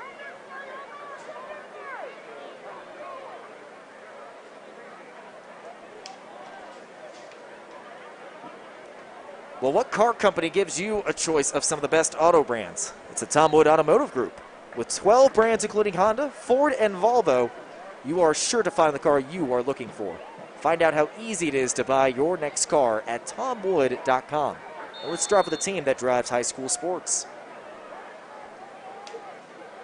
Now we will finally see Daniel Anderson. Ball is loose in the end zone, and now he goes down. Another high snap from the long snapper, and Daniel Anderson brought down in the back of the end zone, put 2 points on the board for Lawrence North. Wow. You know, we've seen a lot in this game tonight in just the first half there. But again, the snap way too high there. And the smart thing at that point is either lay on the ball or just kick it out of the back of the end zone. And that's been an issue all season for this special teams unit. If you look back to week 3 when these two teams matched up, there was actually another high snap situation when Daniel Anderson actually did get the punt off that time. But again, another issue for this Bears team that has just been trying to find some sort of identity all season under first-year head coach Will Patterson. Wow. Again, just a 17-12 ball game as Lawrence North is prepared to get the ball back here to see if they can punch it in before half. Already going to be the 8th possession for Lawrence North as they are getting ready to get this free kick. And with 2:38 to go, like you said, Darryl, Donovan McCulley has more than enough time to make some splash plays as he usually does throughout the course of his high school career. Not to mention they've got 2 timeouts to work with, so again, plenty of clock to work with. Well, let's check in on some other scores from around the MIC in the southern half of the sectional of the Class 6A bracket. Ben Davis well on their way to advancing to the Sectional 6 championship game. They lead Southport 41-7. Carmel leading Pike 14-0. That is in Sectional 5. The winner of that game takes on the winner between Brownsburg and Avon. Meanwhile, Center Grove leading Columbus East 28-0 early third quarter. We'll see if we can get another score update. Actually, North Central leads Warren Central 10-7. Anderson kicking this one from the 20. And it will be fielded at the 27-yard line by Omar Cooper. Going to try and follow his blocks. And he's bumped out of bounds at the 45-yard line. Tackle is made by Jihad Wilson. Omar Cooper trying to make up for the fact that he fumbled on his last possession. And the defense doing their part to make up for that error with 2 points. They made up, I'll tell you. Let's see if the Wildcats can get it together here and put together a nice little drive to close out the half. So right now, Lawrence North leading by 1 possession, trying to make it once again a 2-score game heading into the half. Remember, Lawrence North will get the ball to start the second half. So McCulley will work out of the gun on first down. Dropping back into the flat, he finds his man, Trayvon Hegler. Hegler will get a good chunk of yardage all the way down to the 47-yard line of Lawrence Central for a gain of 7. I think Coach is saying, hey, look, get out of bounds. And remember, Lawrence North does have 2 timeouts to work with, but the Wildcats appear to be in no particular rush. Clock continuing to run as they are still waiting for an official play call. So now 2nd and short. Handoff. Ali Richardson with a lane and more. Racing past defenders. With a few men to beat, he's inside the red zone of Lawrence Central. A massive gain for the young tailback. Wow, I'll tell you what, off tackle there. He just kept that thing going right up the middle there, just kind of weaved a little bit there and picked up great yards there. Look at this. cuts it in, cuts it back, and just goes straight up the field, basically. Officially a gain of 31 for the sophomore. The Wildcats are back in the Lawrence Central red zone. It's been a problem area for them in this first half, but we'll see if they can try and capitalize this time around.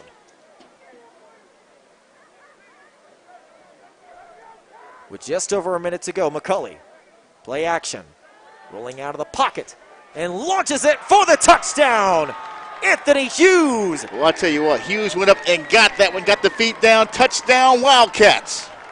Anthony Hughes with his second receiving touchdown of the season, and that's a big one because that puts Lawrence North up by 2 scores in the closing minutes of the first half. And look at this throw by McCulley, but better yet, look at this. Goes up, gets the feet, touchdown. An absolute snag by the senior receiver, I should say. 16 yards. He's young. I mean, they're all young, but for a senior, still experienced. Lotz boots the PAT, and that is good, but there is another late flag. Parker on the play. We'll see what the flag is, but as of right now, Lawrence North is ahead 23-12. Again, keep in mind the Wildcats do get the ball to start the second half. And again, that was a big score right there by the Lawrence North Wildcats here, because you score here, get the ball back, and go out and come out of the locker room, put up another score. Now you've got that separation that everyone thought that you would have coming into this game anyway, and therefore you can play a little bit more comfortably, because this first half, both teams have been a little bit uptight. Well, have you had the Shakaroni yet? Papa John's biggest slices are available now at all of their Central Indiana locations. Why not get your team together after the game and order the hot, delicious Papa John's pizza of your choice? And when you order, you are supporting those who support high school sports. And that's what we call a better deal.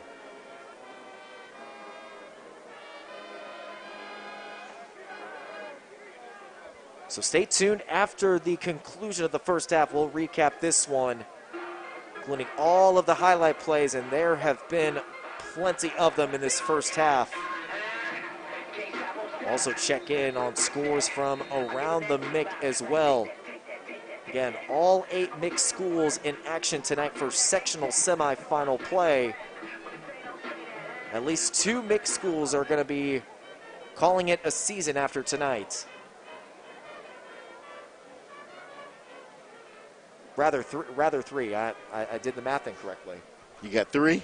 Yes, because you got 3 MIC versus MIC matchups with this one. Warren Central and North Central, and Carmel and Pike. Almost forgot about Sectional 5 over there.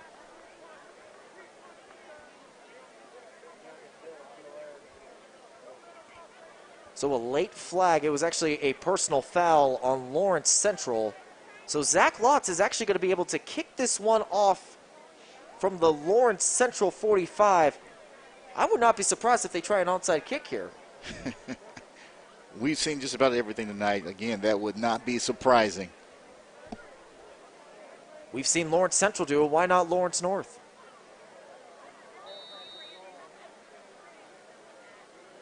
And they will not.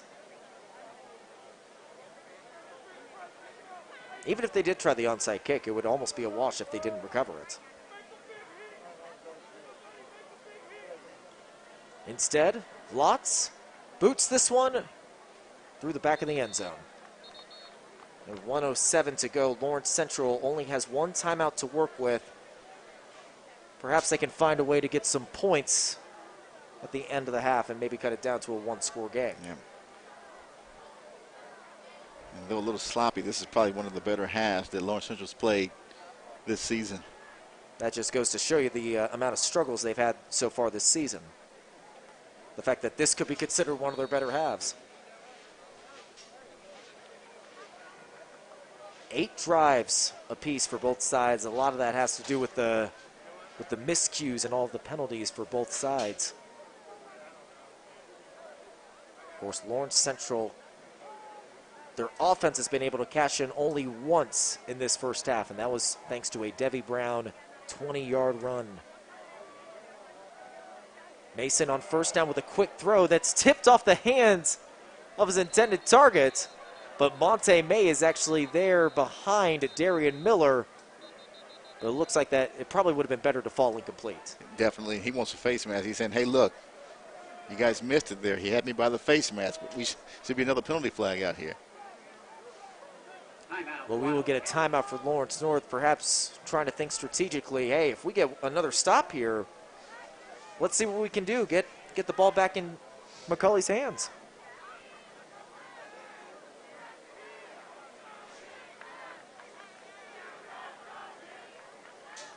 So as we sit through all of this action-packed first half, Darryl, what would you say would be the message for both coaches heading into the locker room? Well, number one, clean the game up some. I mean, there's just been too many penalties to even get a rhythm going at times for teams. I mean, Lawrence North has found, kind of a stride on a few possessions, and they've made good on them. But if you're Lawrence Central, you can't afford to keep getting penalized here. It's not going to help you.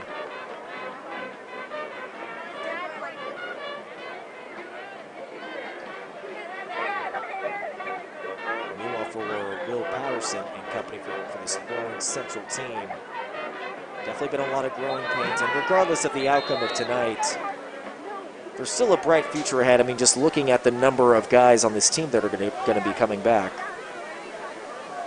And just to go back to our conversation from a couple of weeks ago, I asked Will Patterson, he was, before coming to Lawrence Central, he was the head coach over at Tech. He said there were a lot of similarities between this season and his first season at Tech when the team only won one game. Well, team, has to buy in. The players have to buy into what you bring, and sometimes that takes a little bit longer than what you think. Mason keeps it on 2nd and long. Has some running room, and he gives himself up at the 25. Going to bring up 3rd and long with just under 52 seconds to go. And getting back to coach, he did a great job down at Tech. He turned that program around. It did an incredible job. So, again, coming here, I don't think that he's in unfamiliar territory. I think he'll be able to do the same thing here with Lawrence Central in a year or two. Of course, you mentioned what Patterson was able to do in 2 years. And we'll get to that point in a moment as there's a 3rd and long. Ball is loose on the turf, and it is Lawrence North football. Lawrence North recovers it. Larry Harris comes up with the fumble recovery. And there you go, Darryl. One more chance for McCulley and company to get some points before the end of the half. And this might be the play that really, for Lawrence Central, kind of totally lets the air out of the sails right here. Because if they go down and punch this in and get the ball back to start the half, which they will, this is the separation that Lawrence North needs. Now they can kind of relax. Well, I don't know about relax after the number of miscues they've had in the first half, but perhaps be able to breathe a little bit easier. They're fortunate to be up by this amount of points with the miscues that they've had. So the Wildcats up by 12, trying to push that lead even further and take the wind out of the sails. Jet sweep on 1st down. Tailback following his blockers. And that was Jaron Jordan getting the jet sweep on 1st down. Clock is still running. We're down to 30 seconds in the half. Still one timeout for the Wildcats, and 6 yards separate the Wildcats from the end zone. Got to be a flag. Some early movement. It might be on Lawrence Central. Like Griffin was already in the backfield before the ball was snapped. Pick number 77.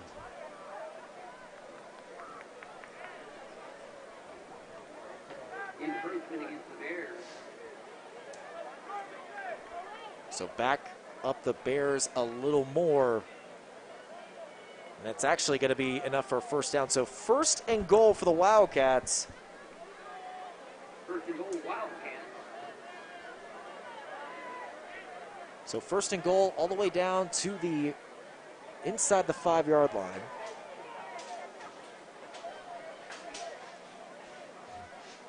And 18.2 seconds to go. You got enough time to run, I would say, 2 or 3 plays. First down, Richardson plows it in. Ali Richardson leads the team in touchdowns this season. That was number 13 for the tailback. I'll tell you what, he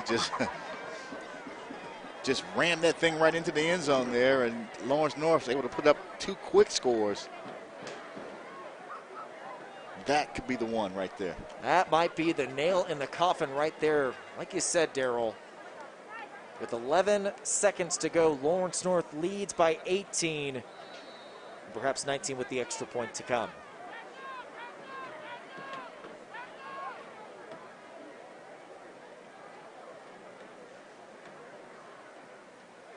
And Lotz knocks down the PAT, so a 19-point lead for Lawrence North. Not exactly in blowout clock range yet, but we still got a whole second half to go. Have a whole second half, and if you're Lawrence Central, the most amount of points you scored all season is not 31. No, we were there with 62 points against Avon. And they dropped a good amount of points against Marion, too, the following week. We know this Lawrence North offense is capable of putting points on the board. Of course, they're the second best scoring offense in the MIC, averaging 34.1 points a game. They've already matched that season average in just the first half.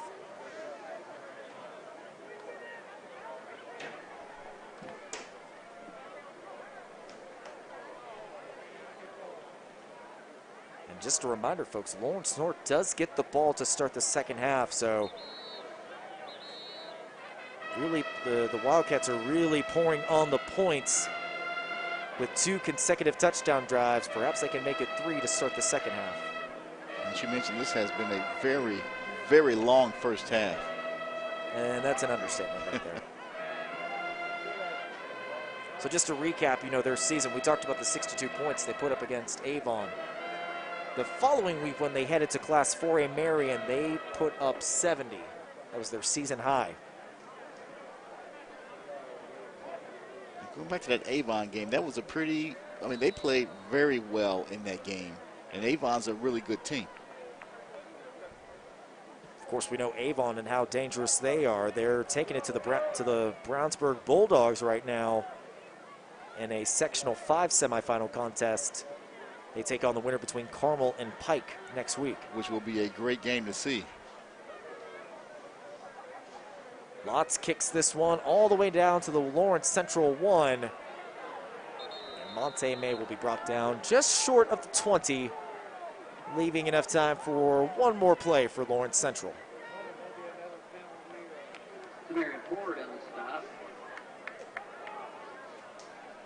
Again, we'll try to get you some more score updates from around the MIC. Last time we checked, Lawrence Central was ahead 10-7 at the half.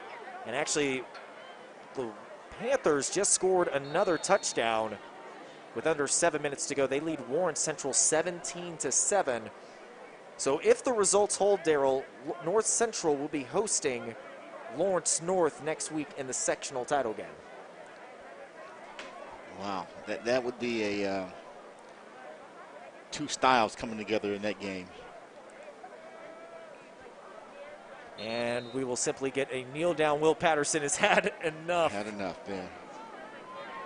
So your score at the half, Lawrence North, after a shaky 21 minutes or so, they are finally in firm control of this one, leading 31-12.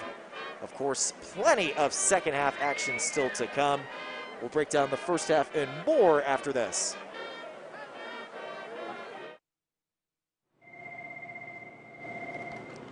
Thank you, calling Pop John's Cumberland. This is Kyle speaking. The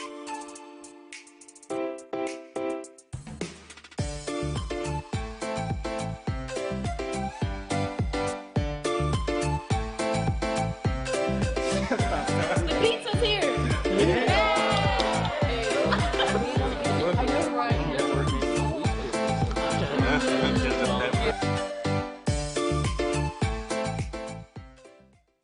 Tom Wood's lifetime powertrain coverage includes the 4 most important systems in your vehicle for unlimited miles and unlimited time at no cost to you. Protection from expensive repairs for a lifetime. Find the car you want the way you want at tomwood.com.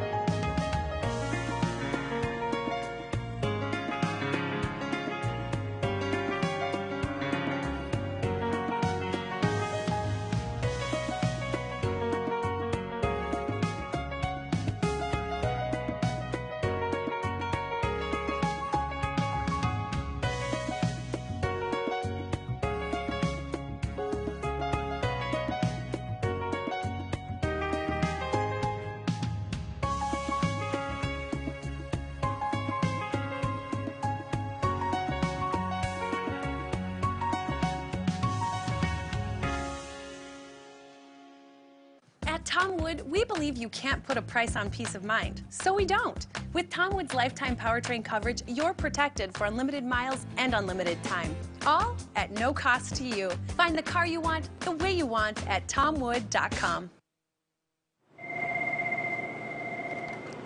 Thank calling Pop John's Cumberland. This is Kyle speaking.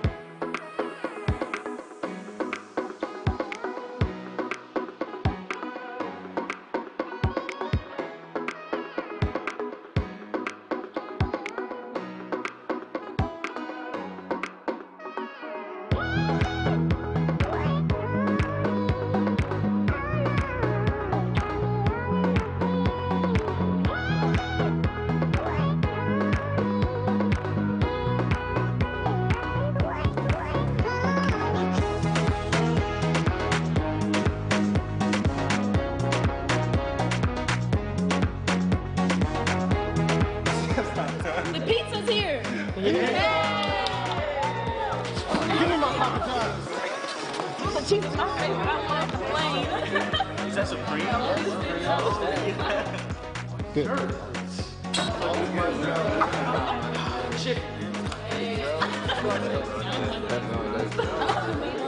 I really like it.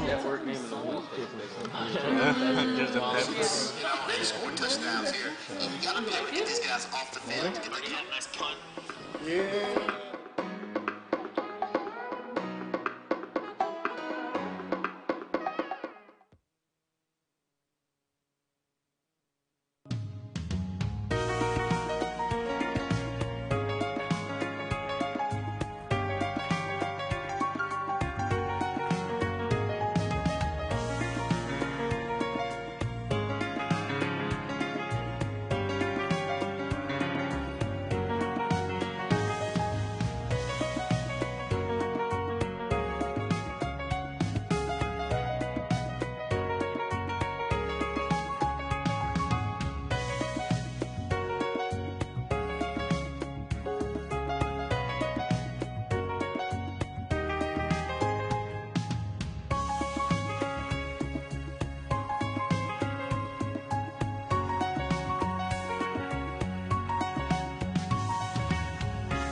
Choose a luxury vehicle as unique as you at tomwood.com. The MIC Network Game of the Week is a proud product of FrontRunner Media's Next Generation initiative. Thanks to FrontRunner, the MIC Network Game of the Week allows students around the MIC to get hands-on experience while working alongside media professionals. Tonight's broadcast is brought to you by the hardworking students that make it possible. The MIC Network, led by students, powered by champions.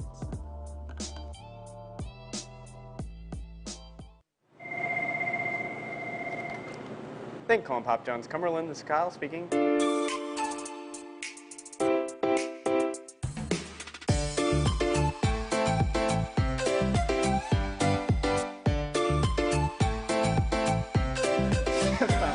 pizza's here.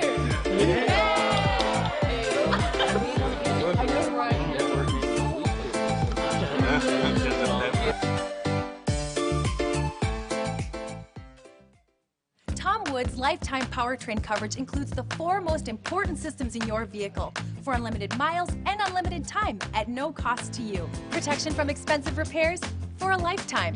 Find the car you want the way you want at tomwood.com.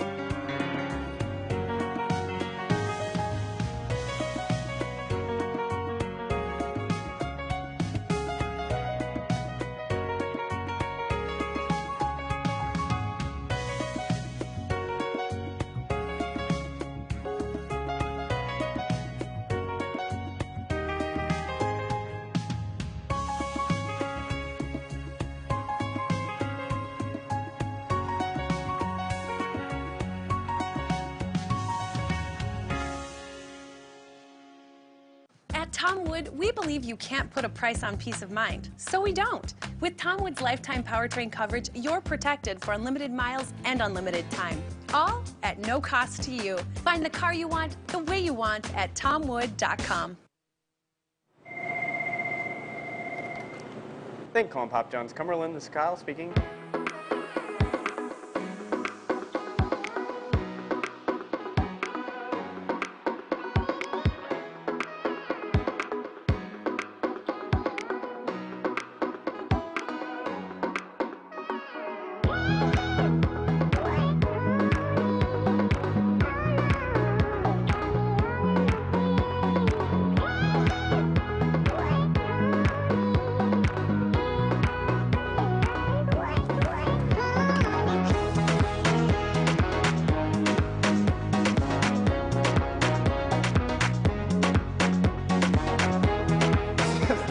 The pizza's here! Give me my Papa John's. The cheese's my favorite. I love plain. Is that Supreme? Good. Chicken. I really like Network name of the week. Just a They scored touchdowns here. You gotta be able to get these guys off the field to get the game. Nice punt. Yeah.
Choose a luxury vehicle as unique as you at tomwood.com.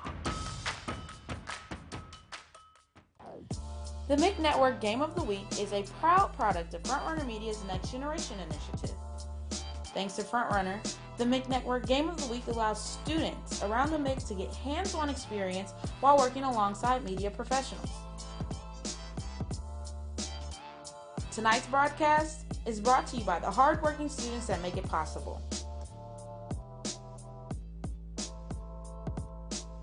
The MIC Network, led by students, powered by champions.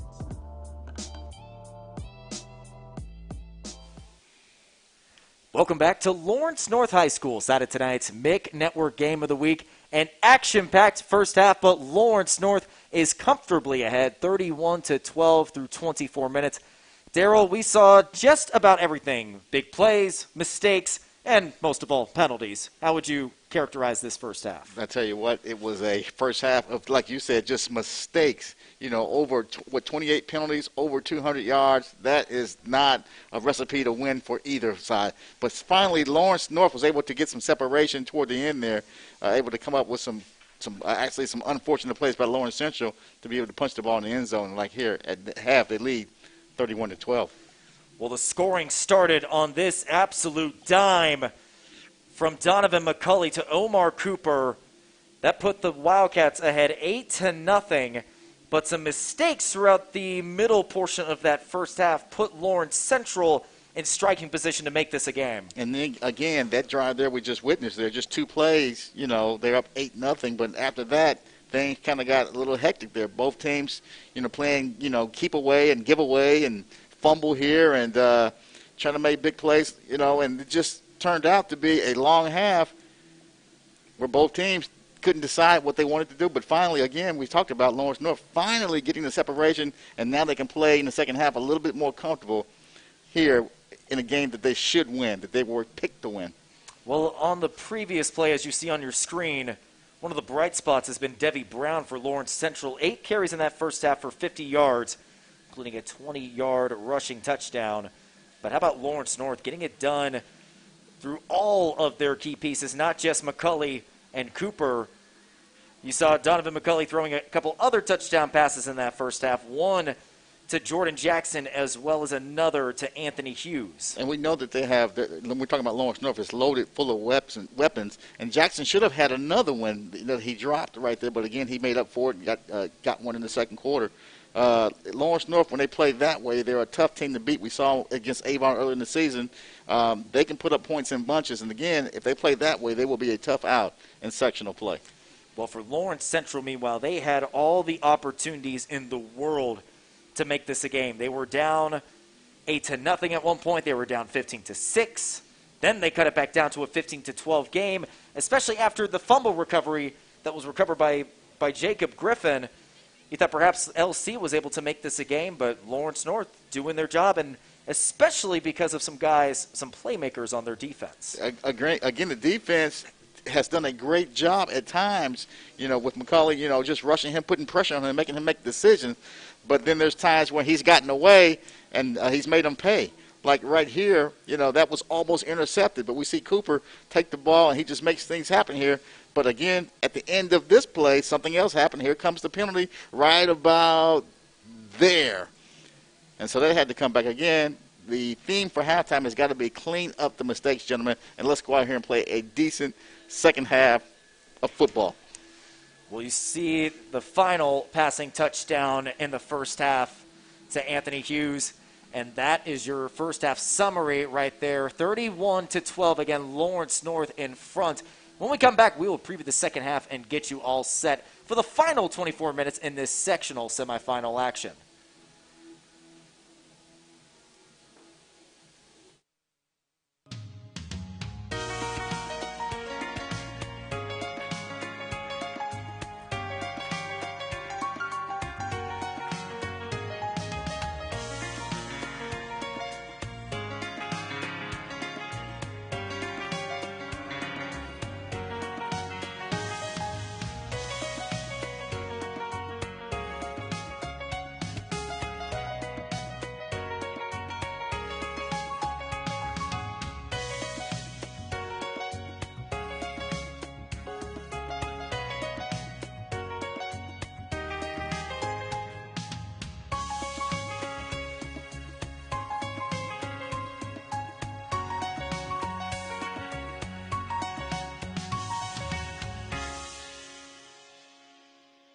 Tom Wood, we believe you can't put a price on peace of mind, so we don't. With Tom Wood's lifetime powertrain coverage, you're protected for unlimited miles and unlimited time, all at no cost to you. Find the car you want the way you want at tomwood.com. Thank Colin Pop Jones. Cumberland, this is Kyle speaking.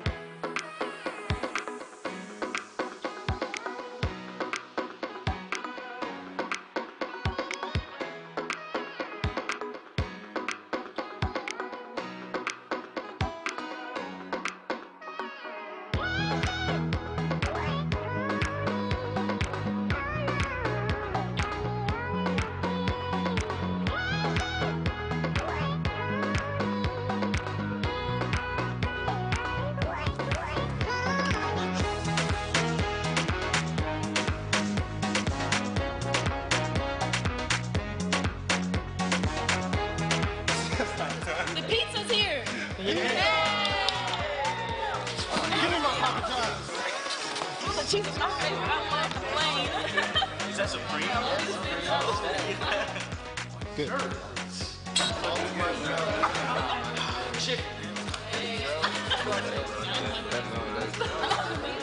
I really like network name of the week. Just a pet. They scored touchdowns here. You gotta be able to get these guys off the field to get the game. Nice punt. Yeah.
Choose a luxury vehicle as unique as you at TomWood.com. The MIC Network Game of the Week is a proud product of FrontRunner Media's Next Generation initiative. Thanks to FrontRunner, the MIC Network Game of the Week allows students around the MIC to get hands-on experience while working alongside media professionals. Tonight's broadcast is brought to you by the hardworking students that make it possible.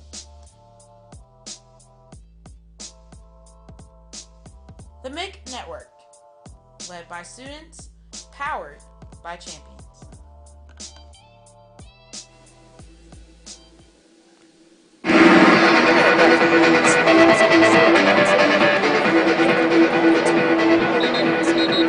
Central Bears, round 2 in this Battle of Lawrence Township, and Lawrence North has coasted ahead to a 31-12 lead.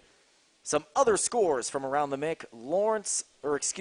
Center Grove just won their game against Columbus North 42-7. That is in Sectional 8. Meanwhile, North Central and Warren Central, that game is another close one. North Central only up by 3 after a Warren Central touchdown to score in that one, 17-14. And finally, Carmel leads their game against Pike 31-14 with 9:25 to go. Up, and I actually did get one more score in. Ben Davis leads Southport 48-7. That's midway through the third quarter. So, Darryl, we will see the Lawrence North Wildcats coming to the field for their first possession of the second half. They scored on their last 2 drives at the end of the first half, thanks to an Anthony Hughes touchdown and an Ollie Richardson rushing touchdown. So, Darryl, do you expect more of the same in the second half for Lawrence North's offense? Well, I tell you what, the offense started to get it in gear there, but I hope that from a penalty standpoint, things are cleaned up there and we see a better half from the Wildcats. 28 combined penalties for both teams for 211 yards. Anderson boots this one away, and that is fielded by Omar Cooper inside the 10. Cooper looked like he's moseying around, and then he's finally brought down inside the 15. I say it looks like he's moseying around, but he's just out there he's making it look easy. Takes his time, picks his spots. Okay, I'm going to go here. Nah, that's not open. I'm going to go this way. You know, when you have got that kind of game, I mean, that is serious and that's dangerous. Big play, possibilities at any moment. So we'll see this Lawrence North offense led by their star quarterback, Donovan McCulley. 9 of 13 passing-wise for 201 yards and 3 touchdowns in that first half. And he starts the second half with a handoff to Trayvon Hegler, who races out to the edge, past the first down and more with a couple men to beat. Cutting it back inside and down finally into Lawrence Central territory. I'll tell you what, like you said, he got to the edge there and he was able to explode, and that's the way you open a half if you're the Wildcats. A gain of 39 yards for the junior tailback. Again, one of the breakout players for this year's Lawrence North team. You hear so much about McCulley and Cooper, but Hegler has been the third key cog of this three-headed monster. Well, you know, they've got weapons here, and that's why we talked about it all season. They can put up points in bunches, and they got playmakers that can get things done. Offense resetting now as we are in the early minutes of the second half. This time, Ollie Richardson gets the handoff. He scored towards the end of the first half, and he's down at the 42-yard line. And we talked about Lawrence North getting the ball back and being able to go down and put the ball in the end zone here to create that separation that we talked about. They're getting back to Lawrence North football, and they're looking really good on this drive. Well, again, we saw so much of McCulley in the passing game. And this time we're seeing more of that ground and pound style that Pat Mallory is accustomed to throughout his tenure. Richardson makes one man miss on second down. He's dragging three Lawrence Central Bears around the sticks. It looks like Richardson has enough for a first down. Gotten there. That's what you just kept things moving there and able to move the change for his team. Wildcats needed 4, and Richardson gave them 4. So another first down for the Wildcats down at the 38. And I'm sure after a long, drawn-out first half, I'm sure for both sides they would like to see a much more quicker second half. Just clean things up. I mean, penalty-free makes the clock go. If you don't get all those penalties called just for, just about everything we saw. Man in motion, Anthony Hughes. Option, going to Hughes. Look at him race down the near hash mark as he's got another Lawrence North first down. Down at the 22-yard line. That's going to be a gain of 26 yards. Or 16 yards, I should say. 16, and Lawrence North just taking their time, picking their spots. I can't do mental math in my head. That's okay. You get close enough. Close enough, yeah.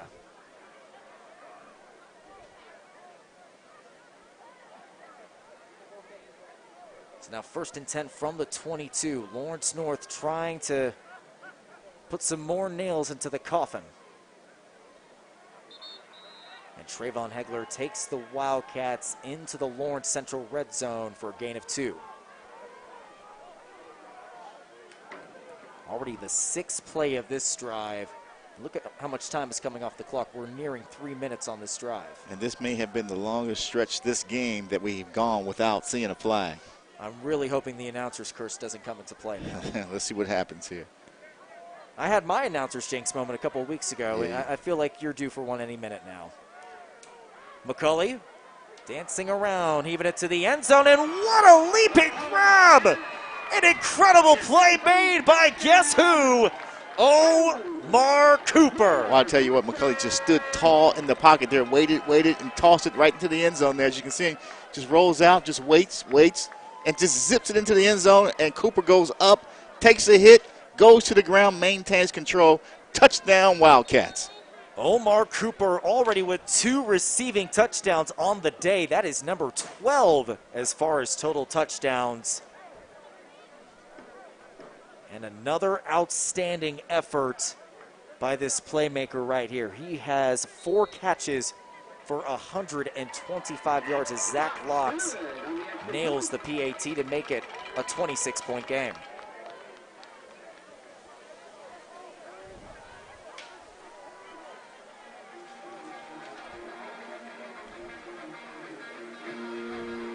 That's just what, Lawrence North had to do coming out of the locker room when we talked about it. If they were able to score before half and then score here early, that could be the play that really, signaled the end for Lawrence Central. But let's see what kind of character they have coming out here, because we talked about them having a lot of younger players. And if you're Coach Will Patterson, hey, look, guys, keep playing the game, okay? Keep playing football. Well, we want to thank the folks at Frontrunner Media for providing video services for the Game of the Week. Also, thanks to the Make Network Media team made up of students and participants in the Next Generation Initiative. Meanwhile, as we keep checking in on scores from around the MIC, Ben Davis leading Southport 48-7. And Justin Carmel adding another touchdown, leading by 21 over the Pike Red Devils, 38-14. That one is all but over. Meanwhile, Warren Central, get this, they just scored again and now lead North Central 20-17. Prince Powell actually got injured in this game, and Daniel Tippett, who has had to fill in at times this season, he's thrown 2 fourth-quarter touchdown passes for the Warriors. Wow. Next man up. And we saw some flashes from Tippett back when Warren Central played Pike in Week 6. Powell was down for a series or two, and Tippett actually did a good job. He led the team well and actually he made some tough throws. So now we'll see Zach Lotz boot this one away for Lawrence North. And Davion Owens misjudges the return as he fields it inside the 10. And he's chopped down quickly. Excellent stop made by the Lawrence North defender. Looked like Ollie Richardson. I'm not sure how that ball even got by him, you know. You got to be able to field the ball first, you know. You can't have your team starting back, you know, when your field position is not good in the first place. You got to make the plays that you should make. Now let's see what kind of, you know, offense they come out here with and see if they're going to move the ball here, because they have got to keep these chains moving here. Well, it's been a revolving door at quarterback in this first half between Charles Vaden and Reggie Mason. Vaden will start the second half at quarterback. And neither quarterback has really been able to get in a rhythm, as the two have combined for 4 of 12 passing for only 19 yards. On first down, Vaden keeps it himself, and he runs into a wall of Lawrence North defenders, only gaining a yard. Yeah, you got to expect more yardage out of your first down plays. If you're just getting 1 or 2 yards, you're going to put yourself in a position where you're going to have long yard opportunities on third down. And the way Lawrence North is playing right now, that's going to be tough to pick up.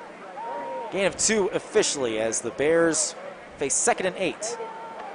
Devi Brown gets wrestled in the backfield. Romero Warren is all over it. And you can play loose. When you got a big lead like this, you can afford to play loose, and that's what we're seeing right now. So, again, third down, long yardage. Romero Warren described by some of his teammates as the hardest hitting linebacker on this team.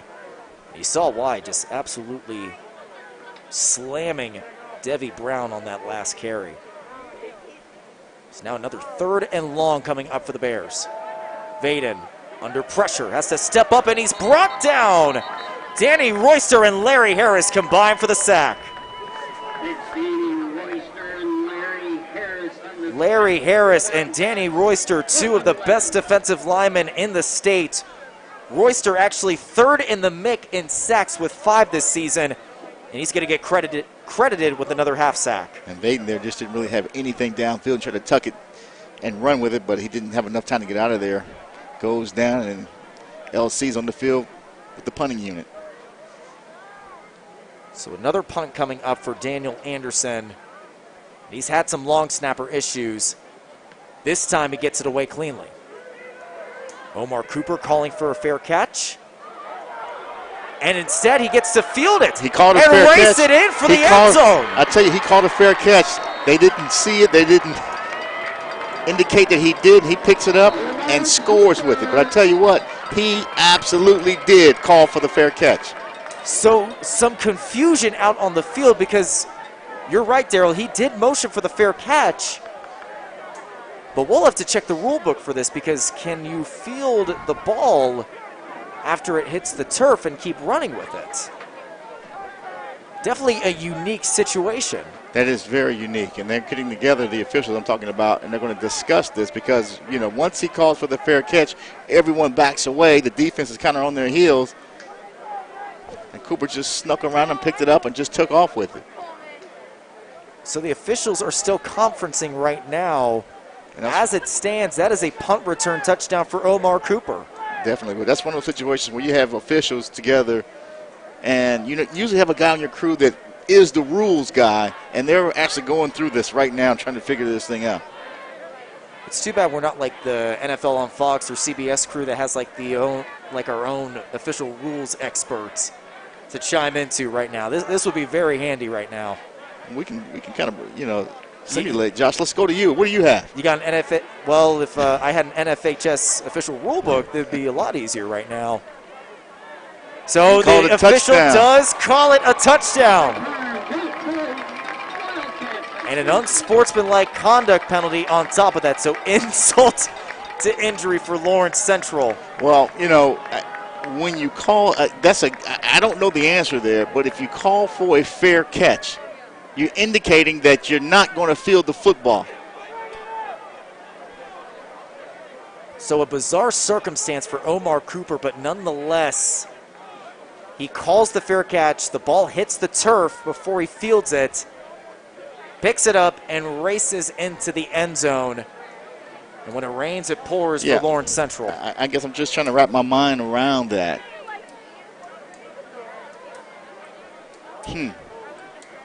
Now we're both going to have to get an NFHS. We've got to find the answer there, because clearly he signaled for it.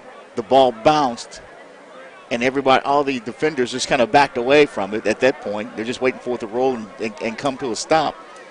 And Cooper just picks it up and he's off to the races.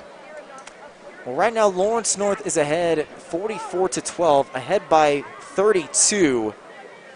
Just a reminder, if you are wondering about the blowout clock situation, it's 35 points. So even if the Wildcats go for 2 right here and make it, it's only going to be a 34-point lead. But after some fireworks and some miscues on both sides, it looks like Lawrence North has finally figured things out and are coasting comfortably in this second edition of the 2020 Battle of Lawrence Township.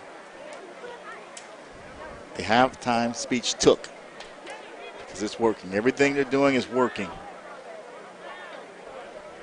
So now we will see the PAT unit come on to try and make it a 33-point lead. Meanwhile, let's go back to the scoreboard and check in on what's going on. So now Warren Central leads North Central 20-17, under 90 seconds to go. Just a reminder, if the results hold, Lawrence North will be going on the road regardless of who wins the Warren Central-North Central matchup. Meanwhile, Carmel leads by 38-22 with 4:07 to go. Barring any miracles for the Red Devils, it looks like Carmel will be going on to play in another sectional title game. Meanwhile, Ben Davis leads Southport 48-14. Late fourth quarter. And then, of course, a final Center Grove taking down Columbus North. Now your score 45-12. Lawrence North coasting ahead comfortably. We want to thank the MIC Athletic Directors for their continued support of the MIC Network Game of the Week. This week we want to shout out to our athletic directors for these respective schools, Mike Penrose for Lawrence North and Ryan Banis for Lawrence Central.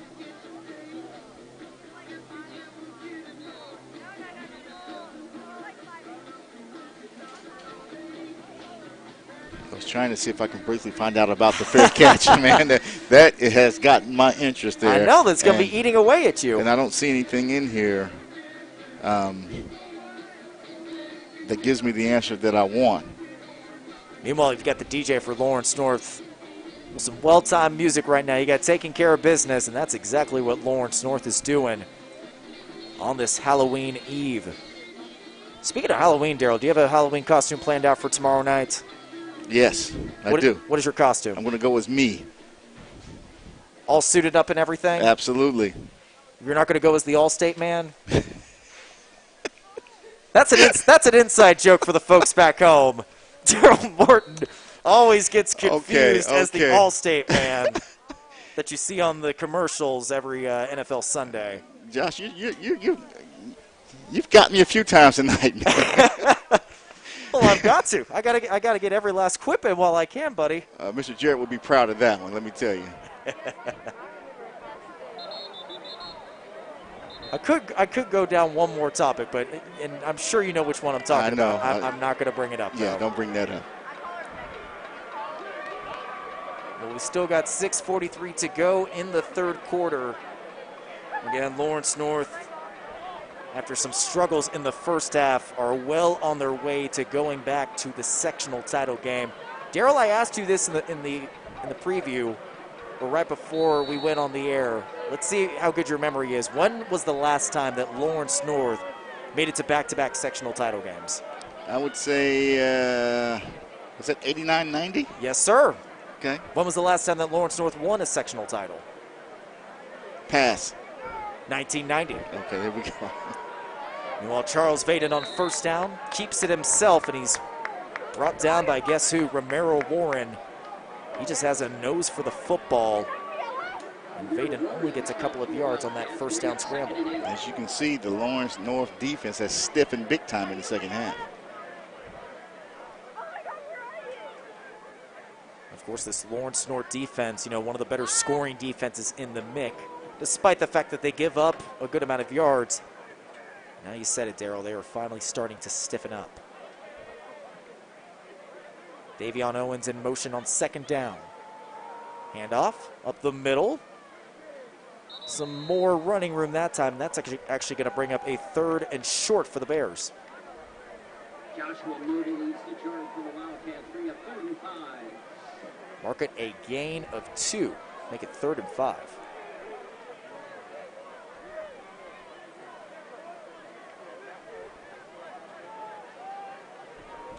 So, Daryl, as you look at this Lawrence Central team, and the guys are going to be coming back on this roster, are there any names that stand out to you as far as potential cornerstone pieces that Will Patterson can build around? I always like Vaden. I mean, he almost makes that throw there, but, we've seen him step in last year and do a great job.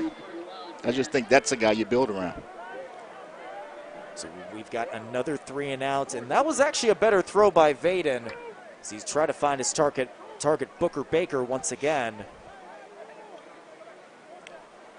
But we will see the punting unit come out as Daniel Anderson has been well accustomed to throughout this season. Yeah, and I've always felt that Vaden is a better quarterback when you roll the pocket and give him some more options.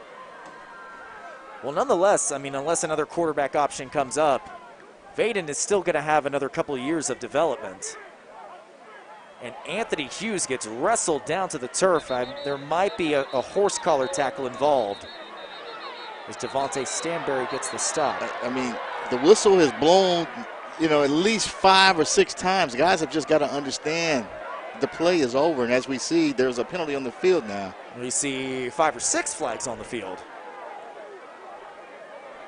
Now it's just about the time when, if you're Lawrence North, you just want to take care of business and go home, celebrate the win. Get out of here without getting anyone hurt. But again, with a rivalry game, these kind of things you get. But at the same time, gentlemen, you got to play football. Clean the game up. Assuming that is a personal foul, that's going to be 16 penalties for Lawrence Central for 105 yards. And as a coach, that will drive you nuts.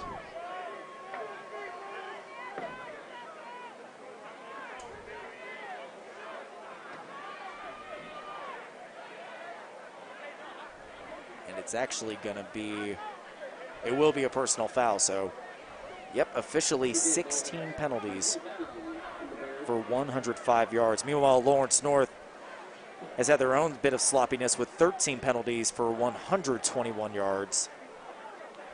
So if there's going to be one thing that Pat Mallory is going to be emphasizing to his guys for next week's sectional championship game, it's got to be execution and not committing penalties. They kill you. They always come back to haunt you. Well, folks, we've got a final. Warren Central coming back to take down North Central at North Central. For the 3rd year in a row, the Warren Central Warriors take down the North Central Panthers They'll be taking on the winner between this game as Trayvon Hegler nearly breaks it loose as he's wrestled down to the turf at the 25. That was a good, nice, tough, hard run. Just went through there, just making people miss and pushing guys out of the way at the same time as well. That is a gain of 17 for Hegler. But, man, the third year in a row, and North Central actually beat Warren Central in the regular season. This time the Warriors, you hear Jason West talk all the time about the postseason being the second season, but what a way for the Warriors to start their second season. Well, you know, they had a disappointing open, and, not a typical Warren year. So this is something that can actually bring those guys together and inspire them.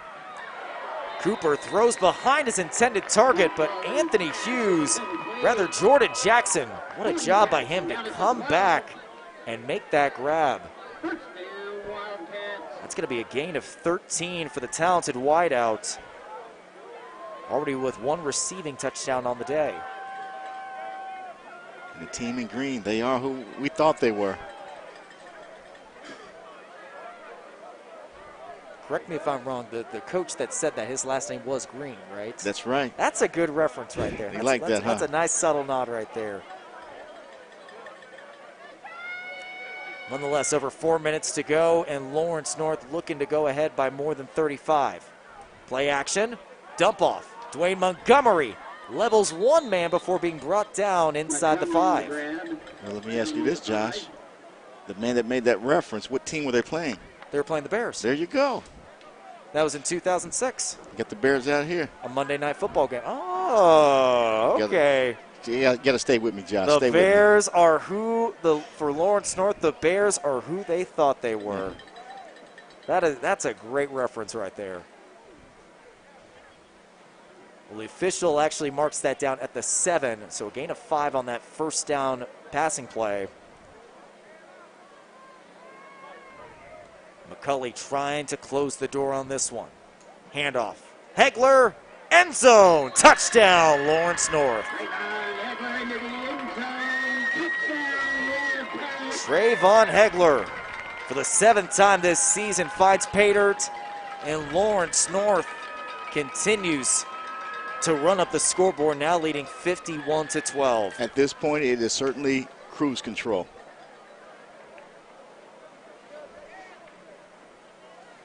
And now that is key because that officially puts into motion the running clock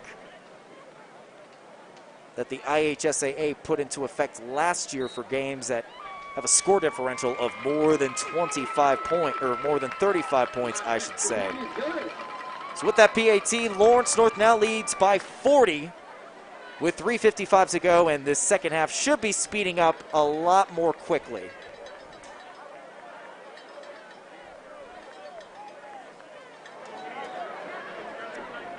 And as we look ahead to next week's game, Darryl, next week's sectional title game, it's sectional 7. Lawrence North, Warren Central round 2. The Wildcats took care of business at Warren Central 34-13. This game is going to be played at Warren Central once again.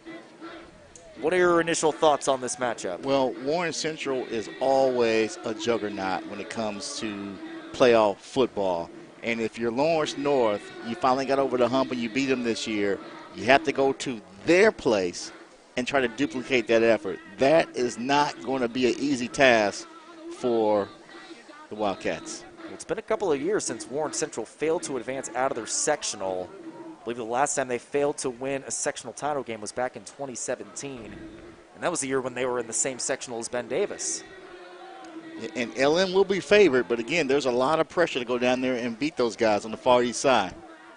It's one thing to beat them in the regular season, another thing entirely to take down a historic MIC power in the postseason. North Central just learned that lesson. We'll see if Lawrence North can take care of business next week. They have the weapons to do it. We do know that.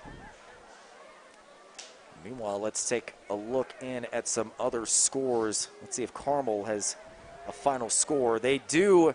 They take down Pike, so Pike finishes their regular season at 3-7. What looked like such a promising start for the Red Devils ends in a disappointing finish. Meanwhile, Ben Davis advancing to next week's sectional title game. They take down Southport 54-14. They should be the heavy favorites to win Sectional 6. Yeah, very disappointing for Pike. You come out of the gate 2-0, beating Zionsville and Fishers, and only able to win one more game after that. The only team they beat in conference play was this Lawrence Central team. You got to think, too, there were so many close games that Pike was involved in, including against North Central, as well as, well, you were at that game between Pike and North Central. Certainly a winnable football game, but again, you don't get trophies for close and almost. Not to mention they lost a heartbreaker to Warren Central. That was our MIC Network Game of the Week back in Week 6. That game came down to the final play, a failed two-point conversion attempt. I don't know what it is about failed two-point conversion attempts with Pike. Saw that against Ben Davis a couple years ago, too. Yes, sir. You and I called that game, Week 3.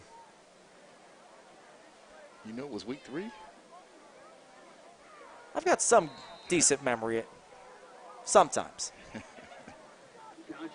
First down handoff goes for no gain, as the clock will continue to run throughout the course of this game, except for scoring plays, timeouts, and injuries. Reggie Mason, the quarterback, the starting quarterback, back in on this one. And Reggie Mason will be calling it a high school football career following this game. He and several other seniors on this team are going to be looked back as the first iteration of this Will Patterson program. And while the results are going to speak themselves, they're not going to be able to pull out a win this season. They're going to be those first footsteps, so to say, for Will Patterson to build this program over at East 56th Street. And you know, in speaking to him, he felt that the athletes are in the building. They have the building to make this a good program. And sometimes it just takes time to get guys to buy into what you're doing and understand the system. So, again, I think Coach is going to be fine there. It's just going to take a little bit more time than what he thought. And there are some pieces to build around. You did mention Charles Vaden, as Mason drops back on third down, trying to buy some time. Launches it downfield, and that is broken up. That is broken up on the play. Trayvon Hatchett doing his job once again to come up with the pass deflection. But as I said, there are some pieces on this team. We did see some flashes from Debbie Brown in this first half. Got a couple of returning guys in the receiving core. Monte May is a junior. Davion Owens, who looks really promising as a junior. As we keep looking down this list right here, Ahmad Duff has shown some flashes too. He's only a freshman. He's only a freshman. And then on the defense too, you've got some guys. I think Josh Mickens on the defensive line is going to be really solid in a couple of years. 6'4", 220 pounds right now, and again, he's only a sophomore and has flashed at times this season. He has 3 sacks on the year. They have the pieces. We talked about that. Without question, that they have the pieces to become a really good football team in the MIC. And again, the results will not speak for themselves right now, as we have a timeout on the field with 45 seconds to go in the third quarter. And how about Lawrence North right now?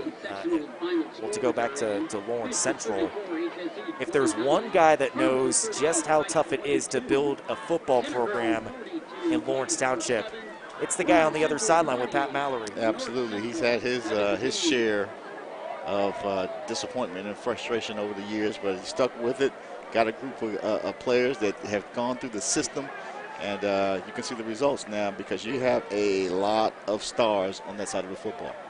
And we asked Pat Mallory this week, you know, the overall mood with this team and this program as they are trying to position themselves for a sectional title. And they're taking pictures on the field. You see one of the team photographers on the field. Come on.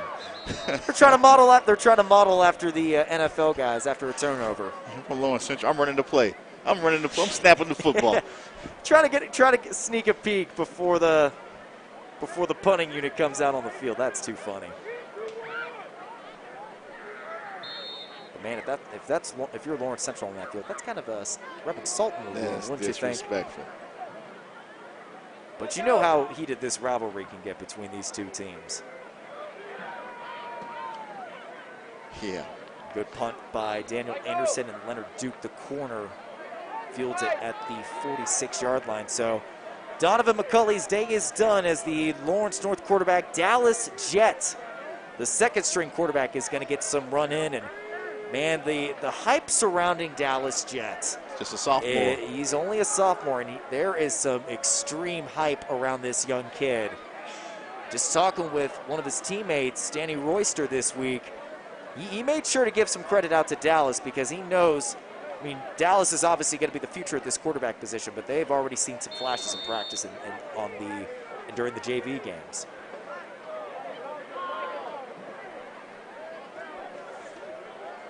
So Lawrence North will actually run this clock out to end the third quarter. And your score through 3, 52-12. Lawrence North on their way to heading back to the sectional title game in as many years. The final 12 minutes of action are coming up right after this.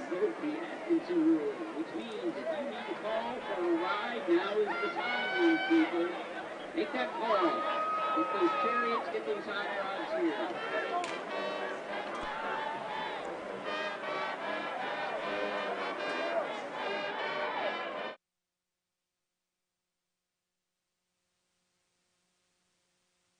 Two vehicles, same model, same color, same price. The difference? The Tom Wood vehicle is a better value because it comes with our exclusive lifetime powertrain coverage at no cost to you. Find the car you want the way you want at tomwood.com. Back from Lawrence North High School, Lawrence North on their way to advancing to the Sectional 7 title game for the second time in as many years. Once again, Josh Engen joined alongside Daryl Morton Jr. We hope you are enjoying your Halloween Eve as we close out spooky season.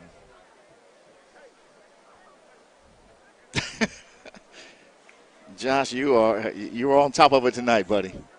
You knew I was going to drop a spooky season reference at some point. Well, the first half was a lot of trick-or-treating going on in the first half with all those penalty flags. More tricks than anything. Absolutely. But Lawrence North certainly getting some treats tonight, as they're going to be taking down their crosstown foe, Lawrence Central, for the second time this season. And again, this has been a one-sided rivalry for years. And actually looking at the postseason records, these two teams have met. This is now going to be This is going to be the 12th time that these two teams have met in the postseason. And Lawrence North is actually going to even the record to 6-6 apiece as Dallas Jet. Making off like a Jet, my goodness. I tell you what, man, I thought that was going to be a broken play at first. He just grabbed the snap there and just took off with it and just kept going until he got out of bounds. Way down the field. Well, you're seeing exactly the type of flashiness that Jet has shown this season on the JV team as well as the practice field, but my goodness. Yeah, you are seeing exactly why this team is in very capable hands for the next couple of years. That's officially a gain of 20. Well, I'll do the math in a second. A lot. First down handoff only goes for a couple of yards. That's actually going to be a gain of 29 on that Dallas Jet scramble. Ronnie Lynn on the carry. Second and 8. So, Daryl, I asked you what you're going to be dressing up as Halloween. Do you have any Halloween-themed movies that you like to watch during this time of the year? I can't think of one. Not Hocus Pocus? Never seen it. That's disappointing. How about Nightmare Before Christmas? It's Halloween, Josh. That can mix. That's a mix between Christmas and Halloween. That can work for either season. Botch play, and Dallas Jet has to fall to the turf. And he's down behind the line of scrimmage.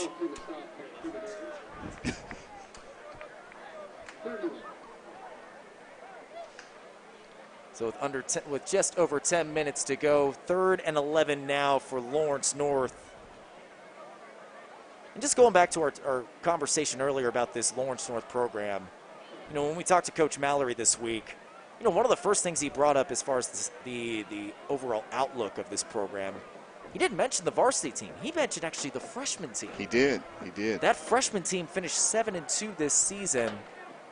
And that just goes to show you how bright this future is for this Lawrence North program.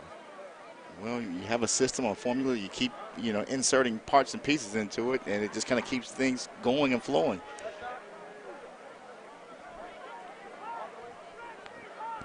And when you keep looking, too, at this Lawrence North program and where it started when Pat Mallory took over, you know, every time we talk to him, he mentions how in the first couple of years it was just a matter of being competitive. And then as soon as he felt like this team was in a competitive spot, it was about going from being competitive to winning. And you're finally seeing that evolution into the next phase of this Lawrence North program. Well, you know, they expect to win now. Dallas Jet gets blown up in the backfield. Josh Mickens, the defensive end, is there on the stop. There's that defensive end I mentioned that has a lot of potential. All over that one. So the Lawrence Central offense will take over. That was actually 4th down.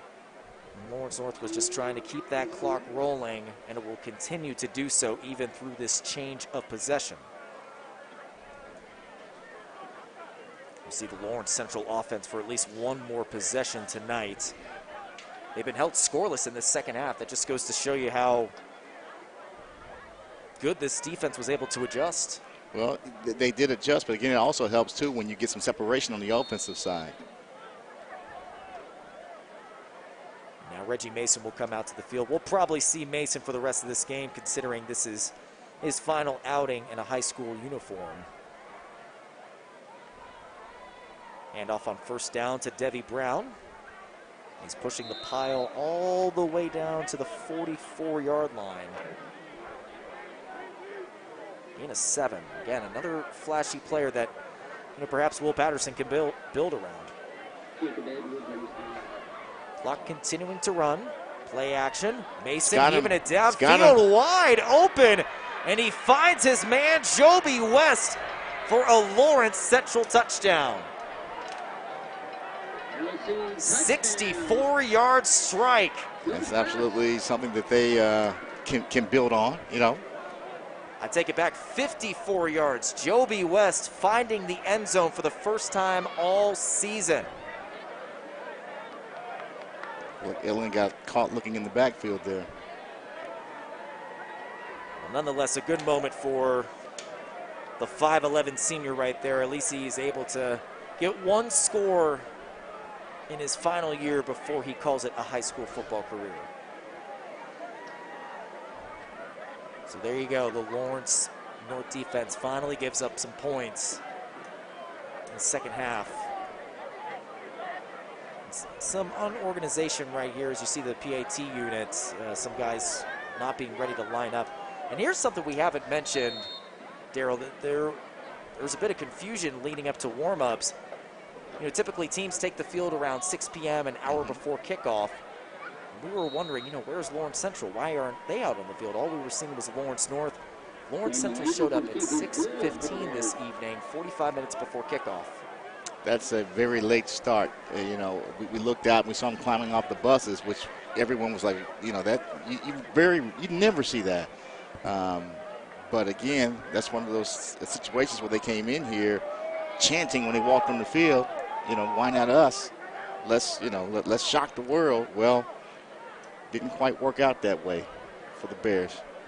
Well, they certainly had the opportunities in the first half to make this a game. Again, we go back to, you know, the first half. It was at one point 8-6, 17-12, or even before that, Lawrence Central was down by 3, 15-12 after a Jacob Griffin fumble recovery.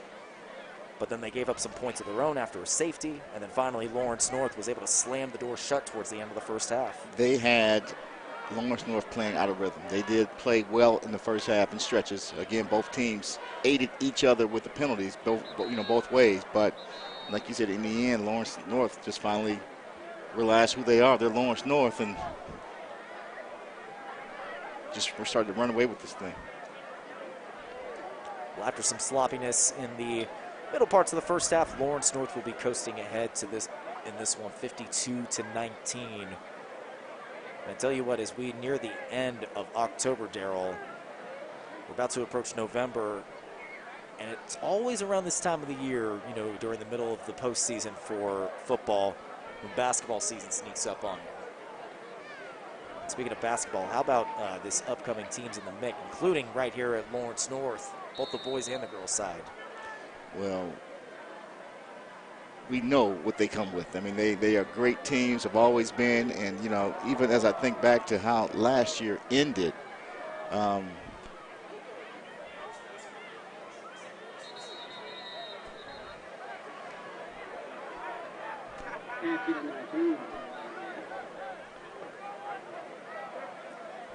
but perhaps, well, hopefully in the next few weeks or so, as the basketball season gets rolling, we'll have a chance to look at both the boys and the girls side for Lawrence North. And I tell you what, Lawrence North, they lost a lot, but they still have plenty of talent from that 2020 state title team. They definitely do. And again, it's going to be fun to watch both the boys and girls out here. But again, they had an opportunity last year to possibly get the boys.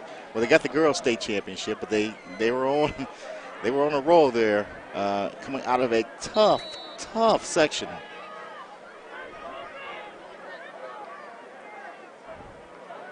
Meanwhile, you see some confusion out on the field. Logan Gant should have been in the offensive formation, but now he finally lines up. 9 seconds to go on the play clock, past the halfway point of the fourth quarter. And off on first down, Jaron Jordan with some running room. Levels his defender, DJ Morton, for another Lawrence North first down.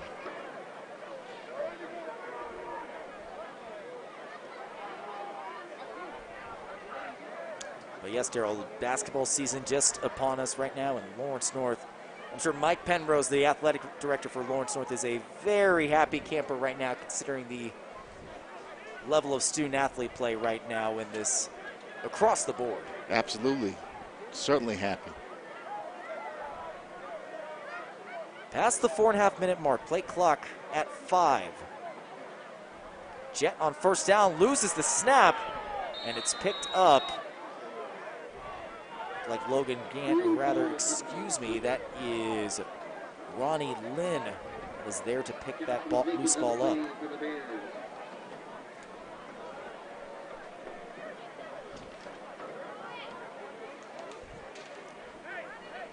Meanwhile, we continue to look at the rest of the brackets in this Class 6A. In this Class 6A southern half of the bracket. Again, Lawrence North on their way to taking on Warren Central. The winner of that sectional title game would more than likely play Center Grove in the regional round.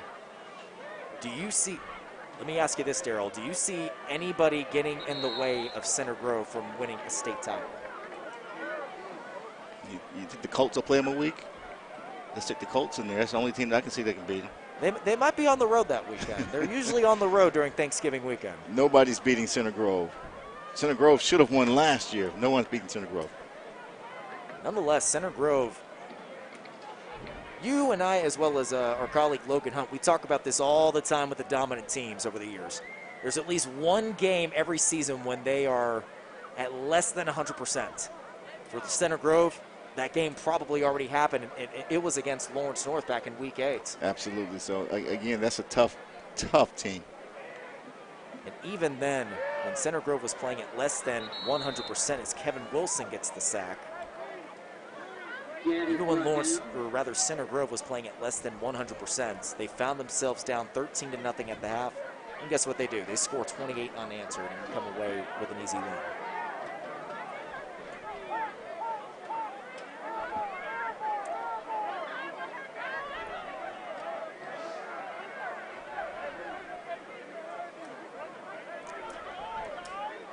So another failed third down conversion, and with just over 2 minutes to go, Lawrence North is just trying to get this punt away before the play clock drips down all the way to 0.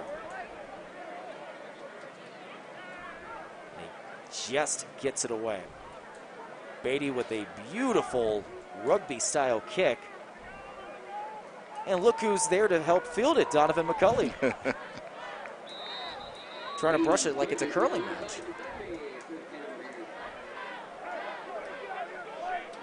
So the second half has gone a lot quicker than the first half. And, much quicker. It helps that there's not 5 flags every play. You know, much better played half for both sides. So with just over 90 seconds to go, we will see the Lawrence North offense for one final time. And just to commemorate some of these seniors on this Lawrence North team, you got Antonio Stewart, the left tackle, Jacob Griffin, who has had to fill in at the right guard spot, who's filling in for Andre Dumas, who was out for the rest of the season after an injury. Reggie Mason, of course, the quarterback, is graduating, as well as Jordan Shelton, Joby West, some of the receivers. Xavier Morphus, another tailback for Lawrence Central, is also graduating. So a good amount of seniors on this team are leaving, but even more important for Will Patterson. There's a lot of guys that are going to be coming back to this team and help establish more of a foundation for this Lawrence Central program. And if you're a coach, next season starts after this game.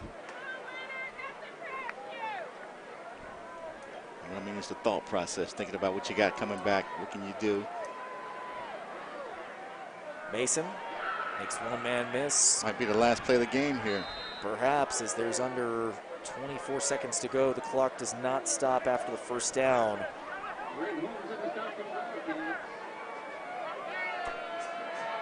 See the offense hustling out to the field to try and get one more play in the season. Go for the end zone. Under pressure, Mason throw it up. escapes. Throw it up. Trying to scramble, and he's finally brought down to the turf. And that will do it. Lawrence North takes this one 52-19. Going back to the sectional title game in as many years, the first time they have done so in back-to-back years since 1989 and 1990. The Wildcats heading to Warren Central next week to decide who wins the sectional 7 title. And your MIC Network player of the game, Daryl Morton, I will give you 3 guesses who our MIC Network player of the game is going to be. 3 guesses? 3 guesses. Okay, maybe 2. Okay, I'm going to say Cooper, Cooper, and Cooper. Correct, and correct. So Omar Cooper, your MIC Network player of the game, an outstanding effort for him. 2 receiving touchdowns, including a punt return touchdown. And we did confirm that the punt return touchdown was actually legal. It was legal. So we did learn the rule from the NFHS handbook. We want to credit the Lawrence Central statistician for finding that rule. You can field a punt after calling for fair catch as long as the ball hits the ground. As long as it hits the ground, and it did. And he, Cooper saw that and picked it up and ran, and easy touchdown. Well, again, an outstanding performance tonight for Lawrence North. Some shaky play in the first half.